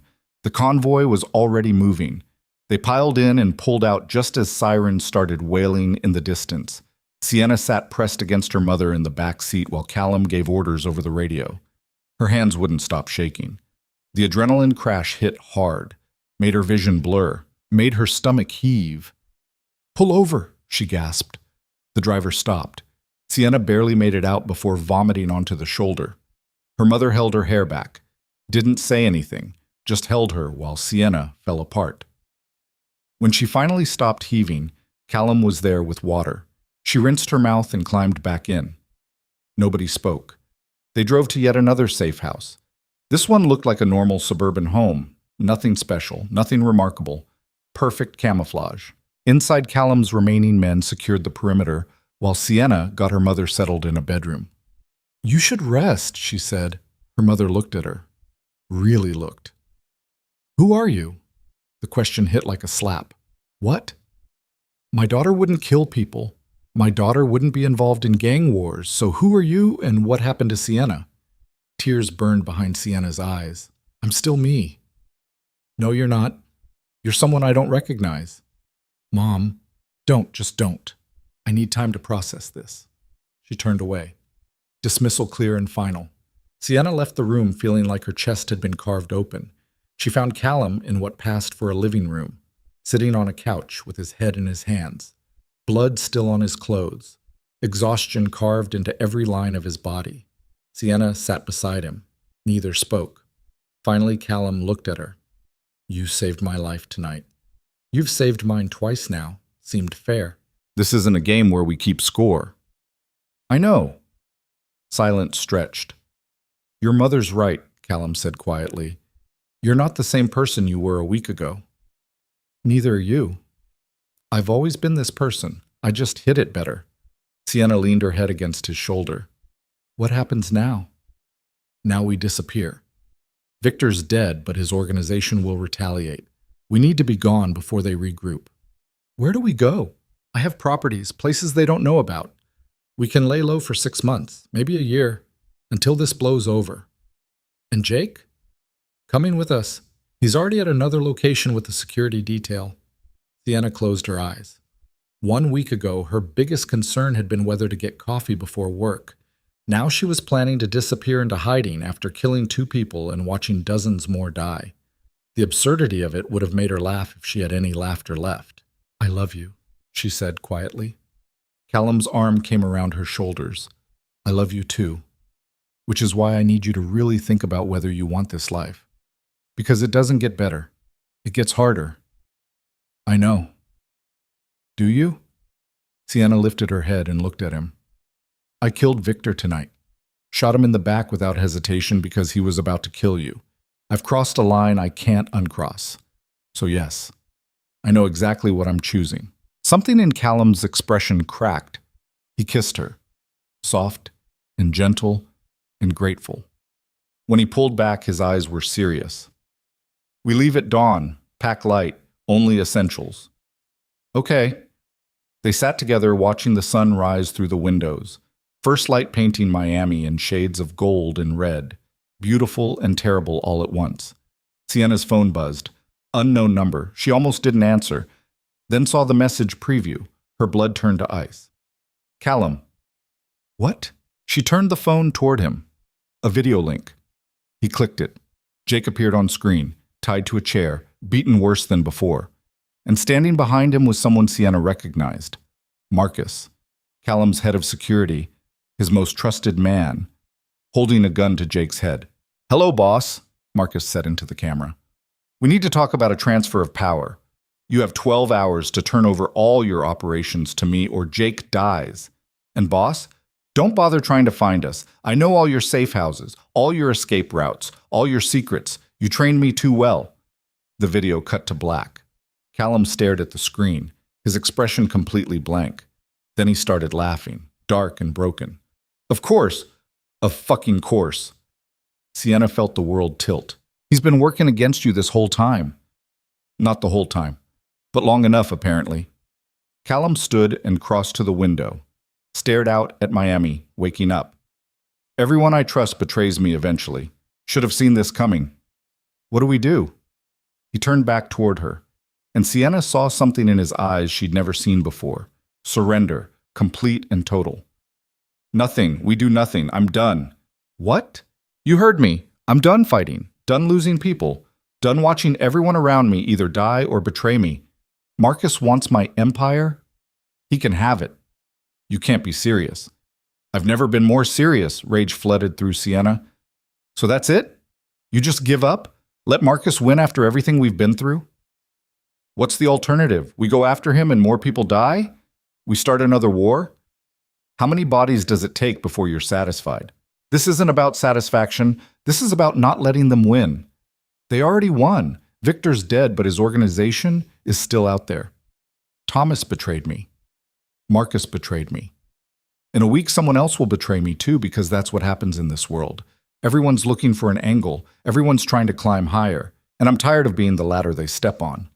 Callum's voice came out hollow, empty, like someone had finally broken something fundamental inside him. "I'm out, Sienna. Done. Finished. You want to stay with me? Fine. But it won't be as a mob boss. It'll be as someone trying to figure out who they are without the violence." Sienna stared at him. At this man who'd killed dozens, who'd built an empire on blood, who was finally admitting defeat. And she realized something terrifying. If Callum gave up now, Jake died. Marcus took over and would be 10 times worse than Callum ever was. And Victor's organization would regroup and come after them anyway, because that's what happened when you showed weakness. There was only one option left. The one she'd been avoiding. The one that would cost her everything she used to be. Sienna crossed to where Callum's weapons sat on a table, picked up 2 handguns, started loading magazines. "What are you doing?" Callum asked. "What you can't." Sienna, "No. You're done. Fine. You've earned that. But I'm not letting Jake die. And I'm not letting Marcus destroy everything just because you're too tired to fight." She met his stare. "You taught me to shoot, taught me tactics, taught me how to think like you. So now I'm going to use that to get my brother back." Callum's eyes went wide. "You'll get yourself killed." "Maybe. But at least I'll have tried instead of surrendering. This is insane. You would know." Sienna finished loading the magazines and tucked both guns into her waistband. Where does Marcus operate from? I'm not telling you. Then I'll find out myself. She headed for the door. Callum grabbed her arm. Stop. Just stop and think about this. I have thought about it. You're right. This life is terrible. It destroys everything it touches. But running doesn't fix that. It just lets worse people take over. She pulled free. So I'm going to do what you taught me. I'm going to be the monster you trained me to become. And I'm going to end this war the only way it can end. Which is, Sienna looked him dead in the eyes, by killing everyone who stands in my way. The words hung between them. Final. Absolute. Callum stared at her like he was seeing someone completely different, because he was. The woman who'd brought him coffee and smiled shyly was gone. In her place stood something harder, colder, more dangerous, something he'd created without meaning to. You're serious, he said quietly. Dead serious. Then I'm coming with you. No. Yes. Callum, you just said you're done. I am, but I'm not letting you walk into a war zone alone. They stared at each other. Two people who'd pushed each other past breaking points. Two people who loved each other enough to burn the world down. Two people who'd finally become what they'd been fighting against. Okay, Sienna said finally. Together then. Together. They loaded weapons in silence, checked gear, prepared for war. Dawnlight filtered through the windows, painting everything gold, beautiful and terrible, like most things in their lives. Callum's phone buzzed. Another message from Marcus. 11 hours left, boss. Clock's ticking. Callum looked at Sienna. She looked back. And in that moment, they both understood. This was it. The point where everything ended or everything changed. No middle ground. No safe options. Just blood and bullets and the desperate hope that they'd survive long enough to see the other side. Ready? Callum asked. Sienna chambered around. Let's finish this. They walked out into Miami morning, heading toward an ending they couldn't see but could feel coming like thunder. The final battle. The last stand. The moment that would define everything that came after. And somewhere across the city, Marcus waited with Jake's life hanging in the balance, unaware that he'd just unleashed something far more dangerous than Callum Stone ever was. He'd unleashed Sienna Hayes, and she was done playing nice. Marcus had chosen his ground well. An abandoned meat processing plant on the outskirts of Miami, where the smell of old blood soaked into concrete never quite left. 3 stories of rusted metal and broken windows. Perfect kill box for anyone stupid enough to walk in unprepared. Sienna and Callum sat in a stolen van 2 blocks away, studying surveillance footage pulled from city cameras. 12 men visible on the perimeter, Callum said quietly. Probably another 6 inside with Jake and Marcus. We're outnumbered 3-1. We faced worse odds. Barely, and we lost people every time. Sienna checked her weapons for the 3rd time. 2 Glocks, extra magazines, knife strapped to her thigh. Kevlar vest that felt too heavy and too light at the same time. You don't have to do this, Callum said. She looked at him, really looked. The exhaustion carved into his face went deeper than physical tiredness. This was soul-deep weariness, the kind that came from watching too many people die, from carrying too much blood on your hands. Yes, I do, she said quietly. Jake's my brother, and Marcus betrayed you because he thought you were weak. We prove him wrong, or we die trying. Callum's jaw clenched. I am weak. That's what he figured out.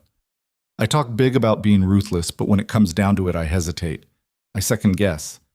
I try to find ways to minimize casualties instead of just pulling the trigger. That's not weakness. That's humanity. In this world, they're the same thing. Sienna reached over and gripped his hand. Then maybe this world needs to change. It won't. Not for us. Maybe not. But we can still try. She squeezed once, then let go. I'm going in through the east side. You take west. We meet in the middle and get Jake out. Clean and simple. Nothing about this is clean or simple. No, but it's all we've got. They synchronized watches, loaded weapons one final time. Callum looked at her and something shifted in his expression. If this goes wrong, it won't. If it does, if I don't make it out, take Jake and run. Don't look back. Don't try to avenge me. Just run and keep running until you're somewhere they'll never find you.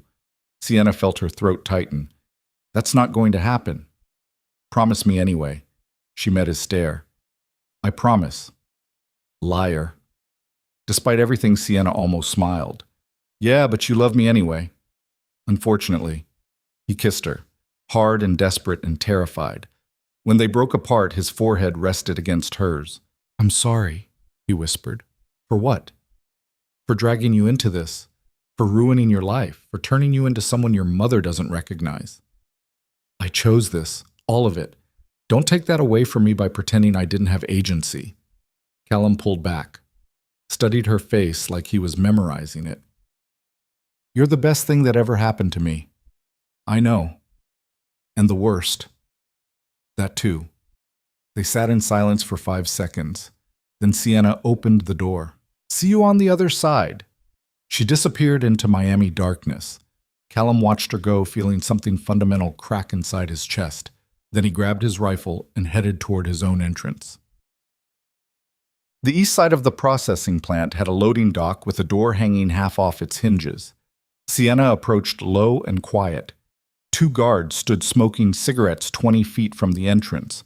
Young, maybe early 20s, talking about a girl one of them was seeing. Normal conversation, like they weren't guarding a hostage, like they weren't part of a war. Sienna raised her weapon. Her hands didn't shake. She fired twice. Both guards dropped.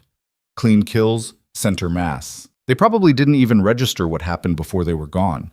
Sienna felt nothing, no guilt, no horror, just cold calculation about the next threat. When had she become this person? The question drifted through her mind and away. Later. Process it later. She moved through the entrance into the main floor.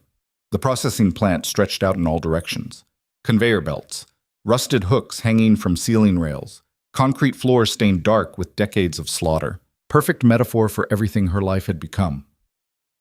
Footsteps echoed from above. Sienna pressed flat against a support beam and waited. 2 more guards appeared on the catwalk, arguing about something, money maybe, or territory. Hard to tell. Sienna waited until they separated, then took them both with headshots that were getting easier every time she pulled the trigger. That should have scared her. Didn't. 4 down. Probably 8 left plus Marcus. She moved deeper into the facility with her weapon up and her breathing controlled. Somewhere on the other side, Callum was doing the same thing, clearing his section, moving toward the center, moving toward Jake. Gunfire erupted from the west side. Automatic weapons. Heavy. Callum's position. Sienna's heart jumped into her throat. She wanted to run toward the sound. Wanted to make sure he was okay. But splitting up had been the plan. Trust the plan. Trust him. She kept moving. The central office area sat on the 2nd floor, accessed by metal stairs that had seen better days. Sienna climbed slowly, testing each step. At the top, she found another guard. This one older, alert. Weapon already coming up. She shot him before he could fire. He stumbled backward into a door. It swung open. Inside sat Jake tied to a chair, looking worse than before. Fresh bruises. New cuts. One eye swollen shut. But alive. Breathing. Looking at her with his good eye like he couldn't quite believe what he was seeing. Sigh? His voice came out thick, slurred. The hell you doing here? Getting you out. Where's Marcus? Gone. Left 20 minutes ago with half his men. Said something about insurance. Sienna's blood ran cold. Insurance for what? Didn't say. Just laughed and walked out. Trap. This was a trap. Marcus had known they'd come. Had prepared for it. We need to move, Sienna said, cutting through Jake's restraints. He tried to stand. His legs gave out. She caught him. How bad? Broken ribs. Maybe internal bleeding. Hard to tell. Can you walk? Give me a minute. They didn't have a minute. More gunfire from downstairs, closer this time. Then Callum's voice over the radio clipped to her vest. Sienna, it's a setup. Marcus isn't here. Get Jake and get out. She keyed the mic. Already figured that out. Where are you? Ground floor west side. I've got 4 hostiles pinned, but more coming. We need to leave now. Copy. Meeting you at the west entrance in 3. Sienna hauled Jake to his feet, half carried him toward the stairs. They made it down 6 steps before the explosion. The east side of the building erupted in fire and shrapnel. The shockwave threw Sienna and Jake against the railing. Metal screamed, gave way. They fell. 15 feet onto concrete. Sienna landed hard enough to crack ribs. Pain exploded through her chest. Couldn't breathe. Couldn't move. Jake lay a few feet away, not moving at all. Footsteps approached through smoke and debris. Marcus stepped into view, gun trained on her head. "Have to admit," he said calmly, "didn't think you'd make it this far." Sienna tried to reach for her weapon. Couldn't. Her right arm wasn't responding. Dislocated shoulder maybe, or broken. "Where's Callum?" Marcus asked. She didn't answer. He kicked her in the ribs where she'd landed. Sienna screamed. "I asked you a question." "Go to hell." Marcus smiled. "You've got spirit. I'll give you that. But spirit doesn't stop bullets." He raised the gun. 3 shots rang out. Not from Marcus. From behind him. He stumbled forward, looked down at the 3 holes in his chest, then collapsed. Callum stood 20 feet away with his rifle still smoking, blood streaming from a cut above his eye, limping heavily on his left leg, but alive. He crossed to Sienna and dropped to his knees beside her. "You okay? Peachy? Your arm is dislocated. Pop it back in. This is going to hurt. Everything hurts. Just do it."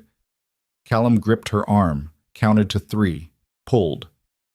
The shoulder joint popped back into place with a wet sound that made Sienna see stars. She bit down on a scream. "Breathe," Callum said. "Just breathe through it." After 10 seconds, the agony faded to manageable pain. Sienna forced herself to sitting. "Jake?" Callum moved to check him. Unconscious but breathing. Pulse is weak but steady. "We need to get him to a hospital." Hospital means questions. Police, federal attention. "I don't care. He's dying." Callum met her stare. "Okay. Hospital it is." He hauled Jake up into a fireman's carry. Sienna grabbed her weapon with her left hand and covered their exit. They moved through the burning building while support beams groaned and metal twisted. The whole structure was coming down. They made it outside just as the roof collapsed inward. 2 vehicles waited. Not theirs. Marcus's. Keys still in the ignition because he'd been so confident he was winning. Callum loaded Jake into the back seat. Sienna climbed into the passenger side. Every breath felt like broken glass. Callum drove. Fast but controlled, not drawing attention. "Closest hospital is 20 minutes, he said. "He doesn't have 20 minutes. "Then I'll make it 15. He pushed the accelerator. The city blurred past. Sienna kept pressure on a wound in Jake's side that was bleeding too much. "Stay with me," she said. "Come on, Jake. You've survived worse than this. Remember sophomore year when you got hit by that car? This is nothing. Just stay awake." Jake's eye cracked open. "You talk too much." "Yeah, well, you're stuck listening." Unfortunately, despite everything, Sienna laughed. It came out half sob. "You're going to be okay. We're almost there." "Cal?" Callum glanced in the rear view. "Yeah?" "You hurt my sister and I'll kill you." "Fair." Jake's eye closed. His breathing went shallow. "No," Sienna said. "No. You stay awake, Jake. Jake, look at me." Nothing. "Callum, drive faster." "I'm going as fast as I can." The hospital appeared ahead. Emergency entrance lit up bright. Callum pulled straight up to the doors and killed the engine.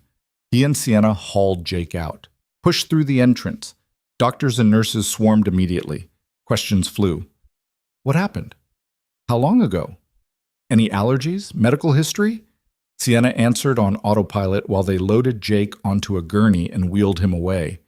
Then she stood in the middle of the emergency room with blood all over her clothes and her entire body shaking. Callum's hand found hers. "He's tough. He'll make it." "You don't know that." "No, but I believe it." They sat in hard plastic chairs while nurses gave them suspicious looks and security kept glancing their way. Callum's phone buzzed. He checked it, and his expression went dark. "What?" Sienna asked. "Police just found Marcus's body, and 18 others at the processing plant. They're calling it a gang war." "Isn't it?" "Yeah. But now every Fed in Florida is going to be looking for whoever did it." "So what do we do?" Callum was quiet for a long moment. "We run. Soon as Jake's stable, we disappear. New identities, new lives, somewhere far from Miami. And your empire? Gone. Let it burn. I'm done. A doctor approached before Sienna could respond. Young, tired, covered in Jake's blood. Are you family? I'm his sister, Sienna said. He's stable. Multiple broken ribs, punctured lung, internal bleeding we managed to stop. He's going to need surgery, but he should pull through. Relief hit so hard Sienna's knees went weak. Callum caught her. Can we see him? She asked. Not yet. He's in recovery. Give it a few hours. The doctor walked away. Sienna collapsed back into the chair.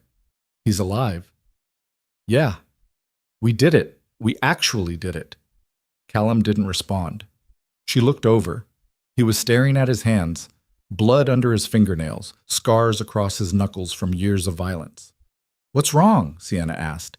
This can't keep happening. What can't? This. Us almost dying. Jake almost dying. Your mother thinking you're a monster. All of it. Something has to change. We're already planning to disappear. That's not enough. Callum looked at her. I need to turn myself in. The words hit like a physical blow. What? You heard me. I need to turn myself in, confess to everything, take responsibility for all of it.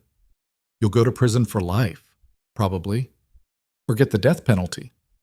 Maybe. Sienna grabbed his arm. No, absolutely not. We didn't survive all this just for you to throw your life away. I'm not throwing it away. I'm ending the cycle. As long as I'm out here running operations, someone will always be coming for me, for you, for Jake. The only way to stop it is to remove myself from the equation completely. By going to prison? By accepting consequences for my actions. Rage and fear twisted together in Sienna's chest. That's the stupidest thing I've ever heard. Maybe. But it's the right thing. The right thing. You've killed people, destroyed lives, built an empire on blood, and suddenly you care about the right thing? Callum's expression didn't change. Yes, because for the first time in my life, I have something worth protecting, and the only way to protect it is to remove the target from your back.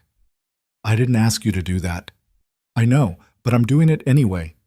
Sienna felt tears burn behind her eyes. You're a coward. We've had this conversation. And I meant it then, too. You're running, just like you always do when things get hard. Except this time you're running toward prison instead of away from me. That's not what this is. Yes, it is. You're scared that if you stay with me, eventually I'll end up dead like everyone else you care about. So you're removing yourself before that can happen. That's not noble, that's selfish. The accusation hung between them. Callum stood.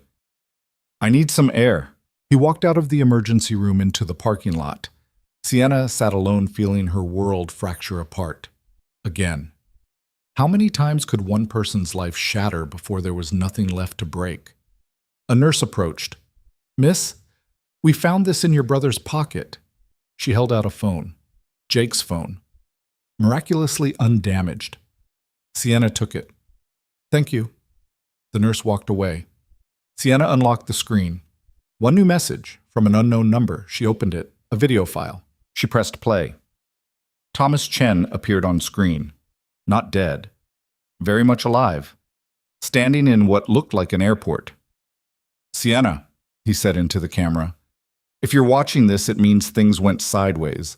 Marcus was supposed to keep you all busy while I disappeared, but apparently he failed.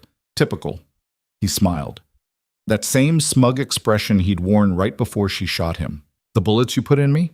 Vest? Kevlar under my shirt? Hurt like hell, but nothing permanent. I've been planning this for 3 years. Did you really think I wouldn't prepare for every contingency? Sienna's blood ran cold. By now, you've probably figured out that Marcus was working for me, that Victor was working for me, that all of it was designed to destroy Callum, piece by piece, until he had nothing left. Thomas leaned closer to the camera. Here's what you don't know. I didn't do this for power. I did it because Callum killed my brother 8 years ago in a deal gone bad. He never told you that, did he? Never mentioned that his first major operation ended with him putting 3 bullets in David Chen's head over $10,000. The screen shifted to show a photo. Young man, early 20s, smiling, family resemblance to Thomas obvious. David was 22.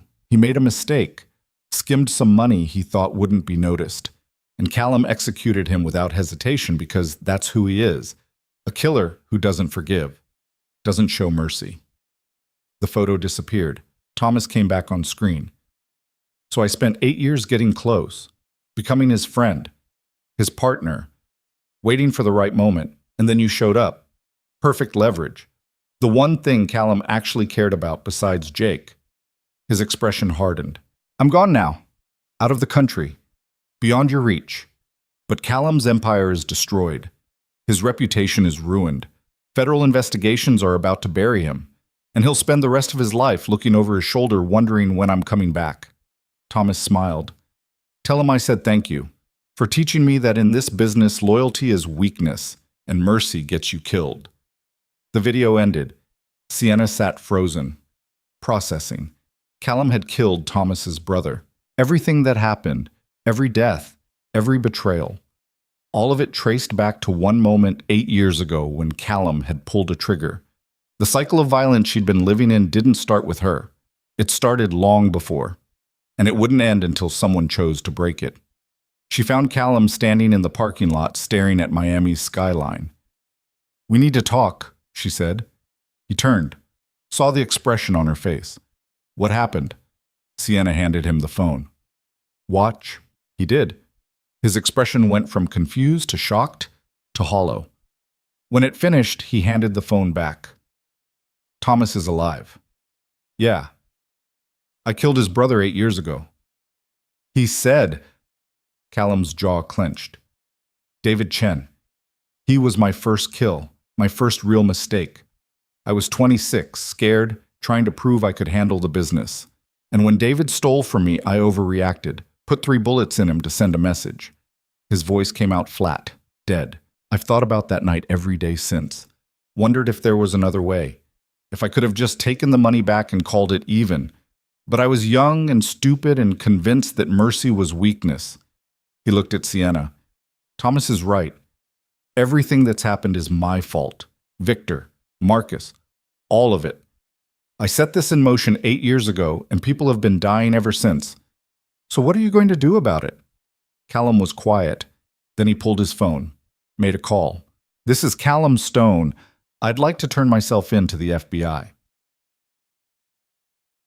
But 3 hours later, federal agents swarmed the hospital. They arrested Callum in the parking lot, read him his rights, cuffed him, led him toward unmarked cars while news helicopters circled overhead. Sienna watched from the emergency room entrance. Her mother stood beside her. She'd shown up an hour ago after hearing about Jake. They hadn't spoken, just stood together in complicated silence. Is that him? Her mother asked quietly. The man you killed for? Yeah. He looks tired. He is. Callum glanced back once before they put him in the car. His eyes found Sienna's across 50 feet of pavement. She saw everything in that look. Love, regret, acceptance. She wanted to run to him, wanted to scream that this wasn't fair, wanted to tell him she'd find a way to fix this. But she didn't. Just watched as they drove away with the man she loved. Her mother's hand found hers. I don't understand you, she said. I don't understand any of this, but you're still my daughter. The words broke something loose in Sienna's chest. She turned and buried her face in her mother's shoulder, let herself fall apart while sirens wailed and cameras flashed and the world kept spinning. 6 months later, Jake sat across from Sienna in a small cafe in Portland, far from Miami, far from the violence, far from everything that had happened. He'd recovered from his injuries, mostly. Still limped when it rained, still had nightmares, but alive, breathing. Here. You hear about the trial? He asked. I don't follow that stuff anymore. Cal pled guilty. Life sentence, no parole. Sienna's hands tightened on her coffee cup. Good for him. I mean it. He made his choice. I made mine. We're both living with the consequences. Jake studied her face. You're not okay. No, but I'm functional. That's the best I can do right now. Have you talked to him? Once. Right after the sentencing. He told me to move on, find someone normal, build a life that doesn't involve violence. What did you say? I told him to go to hell. Despite everything, Jake smiled. Classic Sienna. Yeah, well, turns out I'm my father's daughter after all. Dad wasn't a killer? No, but he knew how to hold a grudge. They sat in silence, drinking coffee and watching Portland rain streak the windows. You ever regret it? Jake asked finally. Getting involved with Cal? Everything that happened? Sienna was quiet for a long time. Every day, she admitted. But I also don't. If I hadn't fallen for him, I'd still be that naive girl bringing coffee upstairs and wondering what real life felt like. Now I know. And I can never unknow it. That's bleak. That's honest. Jake reached across the table and squeezed her hand. You're going to be okay. Maybe. Ask me again in another 6 months. They finished their coffee, said goodbye on the sidewalk. Jake headed back to his apartment where he was trying to rebuild something resembling a normal life. Sienna walked in the opposite direction. Her apartment was small, 1 bedroom, old furniture, view of a parking lot. Nothing like the life she'd imagined at 24, but hers. Safe. Away from the violence. She opened her laptop and pulled up the document she'd been working on. A memoir. Her story. Everything that had happened, every choice, every consequence. Every moment she'd become someone her mother didn't recognize. She'd been writing for 3 months, 50,000 words so far. Some of it she'd probably never publish. Too raw. Too honest. Too dangerous. But writing it helped. Made sense of the chaos. Gave meaning to the violence. Her phone buzzed. Unknown number. She almost didn't answer, then recognized the pattern. Prison call. She accepted. You're not supposed to contact me, she said instead of hello. I know. Callum's voice came through distorted. But I needed to hear your voice. Cal, I'm not asking you to wait for me. I'm not asking for anything. I just needed you to know that turning myself in was the right choice. The violence stopped. The investigations ended. Everyone moved on. Not everyone. No, but most people. And that's more than I thought I'd accomplish. Silence stretched across the line. I miss you, he said quietly. Sienna felt tears burn. I miss you too. Good. That means it mattered. Of course it mattered. I wasn't sure. Some days I think maybe I just destroyed your life for nothing. You didn't destroy my life. You changed it. Big difference. She heard him breathe out slowly. I have to go. Time's almost up. Okay. Sienna? Yeah? You were the best thing that ever happened to me. I know. And the worst. That too. Thank you for everything. The line went dead. Sienna sat holding the phone for 5 minutes. Then she went back to writing. 2 years later. The memoir hit shelves in 43 countries under a pseudonym. It became a bestseller overnight. Everyone wanted to read about the woman who'd fallen in love with a mob boss and survived to tell the story. Sienna did exactly 3 interviews, all anonymous, all carefully controlled, then disappeared again. She bought a house in Oregon, small town where nobody asked questions, worked remotely as a consultant, lived quietly, alone, mostly. Jake visited every few months. Her mother called weekly. They were rebuilding, slowly, one conversation at a time. And once a year on the anniversary of Callum's sentencing, Sienna drove to the federal prison where he was serving his life sentence. She never went inside, never requested visitation, just sat in the parking lot for an hour, remembering, grieving, living with the choices she'd made. Then she drove home, put on music, made dinner, fell asleep in a bed that was too big for one person, and woke up the next morning to do it all again. Because that's what survival looked like. Not dramatic, not cinematic, just the daily choice to keep breathing, to keep moving forward, to accept that some wounds never fully healed, but you learn to carry them anyway. 5 years after everything fell apart, Sienna stood in her kitchen making coffee when someone knocked on her door. She wasn't expecting anyone. Jake was in Seattle, her mother in Miami. Nobody else knew where she lived. She grabbed the gun she kept in a drawer, old habits, approached the door carefully, looked through the peephole, and stopped breathing. Callum Stone stood on her porch, older, grayer, thinner than she remembered, but unmistakably him, She unlocked the door with shaking hands. You're supposed to be in prison. They let me out. How? Good behavior, appeals process, technicality with the evidence. Does it matter? Yes. He smiled, tired but real. Can I come in? Sienna stepped aside.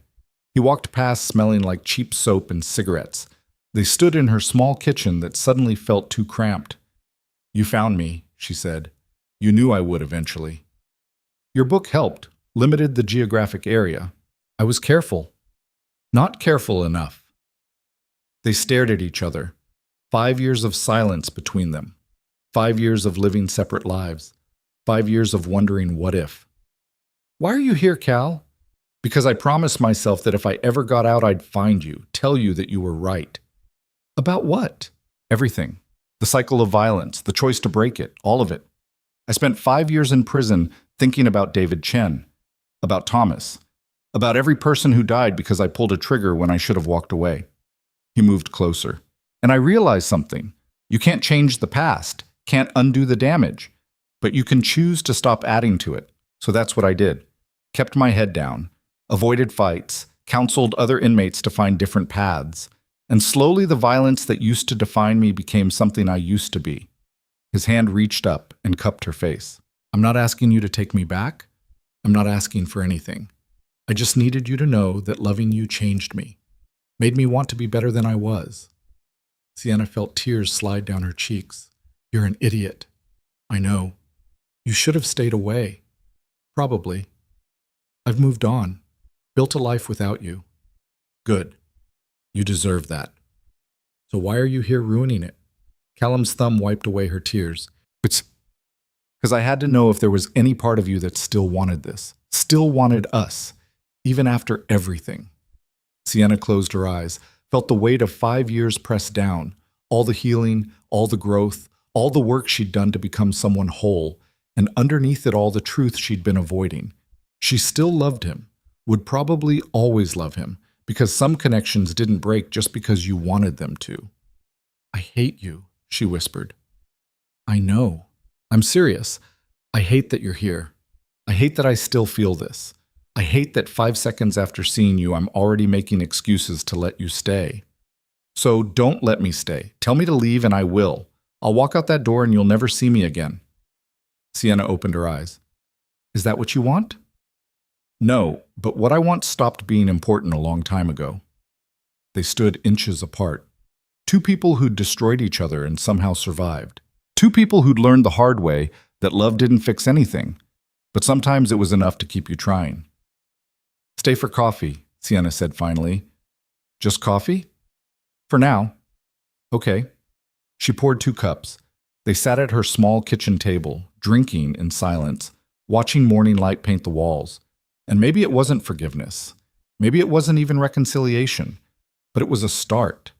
The first small step towards something that might someday resemble peace. Tell me about prison, Sienna said quietly. So Callum did. And Sienna listened. And somewhere in that small kitchen in Oregon, 2 broken people began the slow, careful work of figuring out if they could build something new from the ashes of everything they'd destroyed. It wouldn't be easy, wouldn't be clean, wouldn't look anything like the fairy tales promised, but it would be theirs, earned through blood and loss and the stubborn refusal to give up even when giving up made sense. And maybe that was enough. Maybe that was all anyone got. The chance to keep trying, to keep choosing, to keep believing that somewhere beneath the scars was still something worth saving. Outside, the rain started. Inside, Callum told stories and Sienna laughed. And for the first time in 5 years, the future felt like something other than endurance.